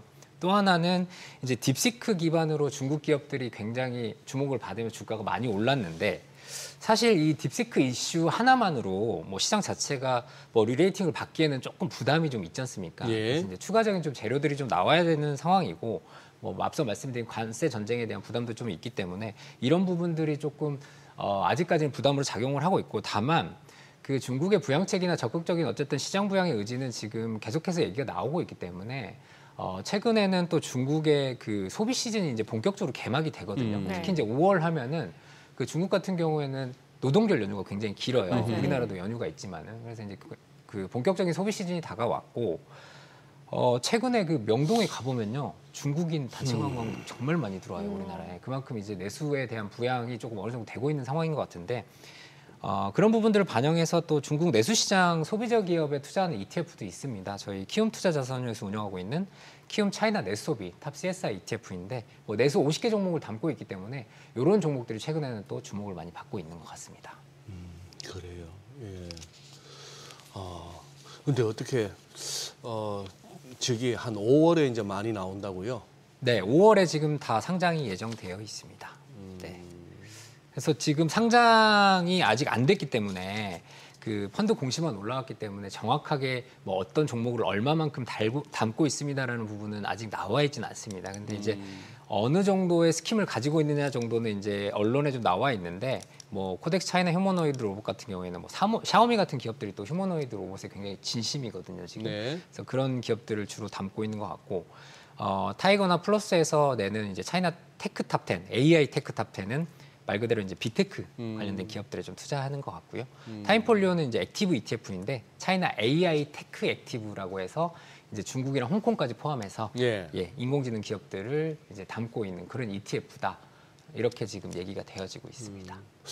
자, 저 이제 ETF 출시 시점이 항상 이제 보면 그거 한 게 저게 또 뭔가 이슈가 되거나 시장에 주목을 끌지 않으면 또 운영업계에서 ETF 출시를 뭐 그렇게 서두르지 않고 왜냐하면 해봐야 장사가 안 되니까 그러면 충분히 이해가 되는데 이제 막 시끌시끌해지고 나서 이제 나오고 나면 이제 하는 거죠. 예를 들어 지금 이것도 이제 타이밍의 문제인데 작년 말 한 11월, 12월 그때 미국 쪽으로 많이 건너가셨잖아요. 그거는 아무래도 안 좋을 거 아닙니까 수익률이. 그렇죠. 그 이전부터 쭉 일찌감치 들어가셨던 분들은 뭐 이렇게 플러스가 좀 줄었을 뿐이겠지만 작년에 어느 정도로 들어왔습니까? 그 미국 쪽으로. 작년에 이제 미국 관련된 신상품들이 굉장히 많이 나왔죠. 많이 출시됐었죠. 말씀하셨다시피 많이 출시됐는데 사실은 이제 미국 쪽에 나왔던 신상품들은 2024년부터 이제 AI, 그러니까 결국에 AI 관련된 상품들이 나오기 시작하면서 이제 첫 번째 단계가 반도체가 나왔었고 이제 하드웨어 관련된 상품들이 나왔고 소프트웨어 관련된 상품들이 나왔는데 사실 작년 말에는 이제 소프트웨어나 아니면 뭐 사실 양자와 같은 신기술 관련된 ETF들이 좀 나왔었는데 여기는 말씀하셨다시피 이제 아무래도 뒷단에 있던 ETF이다 보니까 실적이 지금 좋지는 않아요. 성과 자체가 좋지는 않은데 근데 미국 시장의 랠리 자체가 지금 24년부터 2년 가까이 이어져 왔었기 때문에 23년부터죠 정확히는 2년 가까이 이어져 왔었기 때문에 실질적으로 미국 관련된 상품들 중에서는 수익을 많이 낸 ETF들이 굉장히 많아요. 다만 이제 작년 말에 나왔던 ETF들은 미국 시장이 이제 말미에 좀 나오다 보니까 지금으로서는 성과가 좋지는 않지만 이제 말씀하셨다시피 중국도 마찬가지긴 해요. 중국에 이제 처음 얘기 나왔던 거는 제 기억에 지금 작년 10월에 대규모 부양책 얘기가 나오면서 중국 시장이 좀 달렸던 분위기가 있었거든요. 그래서 지금 중국 시장에 지금 상품이 나와서 그러면 또 이제 관심을 끌어 상품이 나와서 그럼 시장이 좀 안 좋아질 것이냐. 사실 이런 기대감보다는 중국 시장 자체가 그동안 몇 년 동안 계속 안 좋았기 때문에 이제 다시 리레이팅이 되면서 시장에 대한 관심을 좀 가져야 될 때가 아니냐. 이런 관점에서 이제 중국 관련된 상품들이 나오기 시작하는 거거든요. 그러니까 좀 장기적인 관점에서는 사실 뭐 미국도 사실 반등한다라고 하면 가장 크게 반등이 나올 수 있는 국가는 또 미국이다라고 생각이 되어지는데 그런 관점에서 이제 ETF 상품들도 너무 단기적인 시각보다는 좀 장기적인 시각에서 바라봤을 때는 여러 가지 선택지를 지금 드리는 거기 때문에 그런 관점을 좀 봐주시면 좋을 것 같습니다. 그런데 이제 뭐 중국 관련도 나오고 또 지금 보니까 이제 포스트 차이나에서 인도 관련 ETF도 뭐 나오고 하는가 본데 지금 이 관세 전쟁 와중에 뭐 나쁘지 않은 선택이라 보세요. 어떻게 부장님 입장에서 또 업계에 계신 분한테 뭐 나쁘지 않느냐고 물으면 당연히 나쁘지 않다고 말씀하시겠지만 네, 저는 최대한 객관적으로 말씀드리기 때문에 인도는 사실 이제 작년에도 좀 관심이 높았던 국가고 그동안 성과가 계속 좋았어요. 그래요. 사실 계속 좋았는데 올해 초에는 좀 지지부진했어요. 이제 이런 부분이 좀 지지부진했었는데 사실 그 트럼프 1기 정권 때 그 관세 전쟁의 가장 큰 수혜 국가가 어디였냐라고 하면은 그때는 베트남이었어요. 베트남이었는데 이제 2기 정권에서 가장 큰 수혜 국가 어딜 거야라고 얘기를 하면은 인도를 많은 분들이 좀 꼽고는 있어요. 근데 이제 1분기에는 좀 성과가 안 좋았는데 최근에 또 성과가 좀 많이 올라오고 있는 상황이거든요. 아무래도 그 관세 전쟁 하면서 이제 결국 중국의 생산 기지를 다른 나라로 많이 옮겨야 되는 이 이슈가 있다 보니까 뭐 미국으로 가지 못하는 공장들은 인도로 좀 많이 갈 것이다라는 얘기들이 좀 나오고 있고 그 인도 증시가 약간 특이한 부분이 있어요. 중국은 이제 뭐 예를 들어서 베트남만 하더라도 수출에 굉장히 많이 의존을 하는데 인도는 인구가 워낙 많다 보니까 상장된 상위 기업들의 대부분이 내수를 하는 기업들이에요. 그러다 보니까 이런 예를 들어서 관세 전쟁과 같은 대외적인 요건에 크게 휘말리지 않는 또 그런 특징들을 좀 가지고 있어요. 그러다 보니까 보시면은 성과가 뭐 거의 비슷합니다만은 그 인도 니프티 50 저희 키움에서 인도 니프티 50 이제 대표 지수인데 이 대표 지수들 같은 경우는 상위에 대부분 그런 내수 기업들이 포진을 하고 있다 보니까 뭐 지수 수익률 자체가 크게 흔들림은 없는 상황이거든요. 그래서 이런 부분들이 올해도 또 인도에 관심을 가져야 하는 또 하나의 요인이다. 특히 이제 미국 외의 시장을 꼽으라면 뭐 국내는 밸류에이션 매력을 많이 얘기를 하시는데 사실 그 외에 이제 인도 같은 경우는 워낙 내수가 좋다 보니까 이런 부분들이 좀 반영이 돼서 올해는 뭐 계속해서 인도를 좀 보셔야 되지 않을까 그렇게 생각이 되어집니다. 그리고 우리나라 투자자분들 유독 레버리지 좋아하는 것 같아요. 레버리지 정도는 해줘야 이게 한번 수익 날 때 또 쏠쏠하니까 이번에 나스닥이라든지 미증시 조정받을 때 레버리지 ETF 많이들 매수하셨다면서요? 네, 그 소위 저희가 이제 야수의 심장이라고 표현을 하는데 이제 레버리지로는 안 되고요. 3배 레버리지 정도는 해야 이제 레버리지도 알고 좀 뭔가 이제 사이다를 마시는 기분으로 이제 하시는 것 같은데 그 제가 그 저희 예탁결제원에서 발표를 하는 그 해외 주식 직구 데이터가 있어요. 그래서 한번 들고 나왔는데 최근 1개월 내 국내 투자자 해외 주식 순매수 지금 탑5 들고 나왔는데 그 1위가 그 SOXL 그러니까 미국의 반도체 3배 레버리지 ETF가 1개월간 약 12.2억 달러 그러니까 우리나라 돈으로 뭐 한 1.5조 원 정도 이상의 순매수를 기록을 하셨어요. 근데 이제 10억 불이 1조 4천억인데. 그래서 12억 불을 했으니까 거의 2억 불, 아니 뭐 2조 가까이 매수를 하셨는데 3위도 나스닥 3배 레버리지예요. 예? 4억 불 정도. 예. TQQQ 이제 하셨고 예. 네. 그리고 이제 5위도 테슬라 2배 레버리지. 테슬라 2배 조금 레버리지. 이제 약간 3배 레버리지보다는 조금 완화된 이제 2배 레버리지를 하셨는데 보시면은 SOXL이 압도적이에요. 금액은. 네, 압도적인 금액이고요. 예. 사실 이제 수익률 자체는 아무래도 뭐 계속해서 좀 많이 그러니까? 빠지다 보니까 이게 2월 고점 대비해서는 거의 뭐 마이너스 70%까지 갔었기 때문에 아직 좋지는 않은 상황인데 레버리지 투자는 조금 이 하락장에서는 좀 유의하셔야 됩니다. 네, 그런 부분들을 말씀드릴 수 있을 것 같습니다. 그래요. 지금 야 이거 혹시나 싶어서 인도 보니까 인도는 지금 또 고점에서 그동안 이렇게 1분기 동안 빠졌던 거에 딱 그 차트쟁이들 좋아하는 61.8%에 와 있네요. 그러니 이거 열면은 이제 위로 가는 거고. 이거 열면은 위로 가는 거고 예. 여기서 또 이렇게 뭐 울컥울컥거리고 있으면 이제 자꾸 이제 불안해지는 건데 그리 지금 어떻게 보면은 아까 저 누가 그러셨지 뭐 이러나 저러나 저기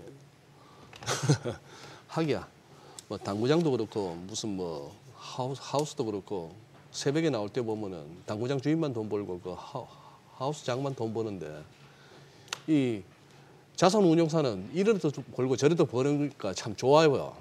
고민은 이제 투자자 몫인데. 일단 거래가 많으면 돈 버니까. 그러니까. 예. 예. 정확하게는 거래가 많으면 증권사가 돈을 벌고 증권사가 돈, 네. 저희는 잔고가 많아야 돈을 버는데 잔고가 그렇죠, 많아요. 그렇죠. 네. 그렇습니다. 네. 그러니 상품 자체는 이렇게 고객들한테 뷰대로 하세요라고 해서 이제 다양한 선택지를 갖다 이제 제공을 하고 계시잖아요. 네. 여기서 이제 덤으로 어떤 부장님이 지금 현재 다들 뭐 관세 하고 있는 와중에 어떤 시황이 어떠신가 궁금해가지고. 네. 시황이라 하시면 시장 전망을 말씀하시는 거죠. 네네. 뭐 한 1, 2분. 네. 예. 1, 2분까지는 안 돼요. 1, 2분도 안 돼. 예. 20분 내로 요약해 주세요. 참 네. 시간을 잘 못 맞추는 것 같은데요. 네, 아무튼간에 지금 시장이 일단 이 시적 반등이 나오고 있는 건 맞기 때문에 이제 여기에서 사실 가장 주의를 해야 되는 구간인 것 같아요. 이제 관세에 대한 부분이 어쨌든 90일 유예를 줬지만 트럼프가 네. 한 발 물러서긴 했지만은 종잡을 수 없거든요. 지금 트럼프 대통령의 한마디가 시장을 계속해서 뒤흔들고 있기 때문에 네. 여기서는 조금 주의를 하는 게 맞을 것 같고요. 이제 좀 시계열을 두 가지로 나눠야 될 것 같아요. 시계열. 네, 시계열 두 가지로 나눠야 될 것 같고 나는 이제 단기성 자금을 운용하시는 분들은 최대한 방망이를 짧게 잡고 급격한 하락이 나올 때마다 분할 매수를 하시면서 최근 국면에서는 만약에 하락 국면에서 분할 매수를 하신 분들은 이미 수익이 났거든요. 네. 그럼 차익 실현을 좀 하시는 게 좋을 거다라고 저는 보여지고 다만 예를 들어서 퇴직연금 같은 장기 투자를 생각하고 계시는 분들은 지금 이제 분할 매수하기 굉장히 좋은 시기거든요. 그래서 빠질 때마다 계속해서 담으면서 나의 장기적인 수익률을 높여가는 방식. 그러니까 이 부분은 절대적인 진리는 없다라고 생각이 되어지고 예. 어쨌든 투자자분들이 갖고 있는 개인적인 성향이나 나의 자금의 성격을 가지고 투자의 패턴을 바꿔나가는, 만들어 나가는 게 굉장히 중요하다고 보여지기 때문에 지금은 분명한 거는 미국의 경기가 꺾이는 부분은 분명하기 때문에 좀 유의해야 되는 구간이기 때문에 그런 부분들은 본인의 자금 성격이나 어쨌든 투자 성향을 반영하셔가지고 투자 방법을 좀 이어가 나가시는 거를 추천을 드릴 수 있을 것 같습니다. 네, 오늘 말씀 고맙습니다. 그래, 잘 들었습니다. 고맙습니다. 네, 감사합니다.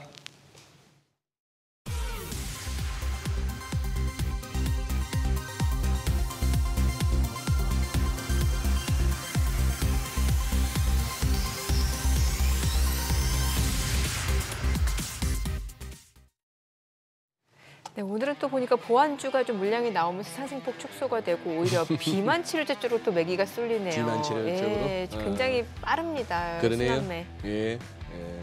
그래도 오늘은 막 크게 움직일 지수는 아닌 것 같네요. 그죠? 네. 네. 저희 방송 중에 전해드린 내용과 관련해서 모든 투자 판단의 책임은 투자자분들께 있다는 점 알려드립니다. 네, 세상의 모든 돈 되는 정보 머니쇼. 오늘은 여기서 인사드리겠습니다. 여러분의 모든 경제 SBS 비즈가 함께하겠습니다. 저희는 내일 오전 8시에 찾아뵙겠습니다. 고맙습니다.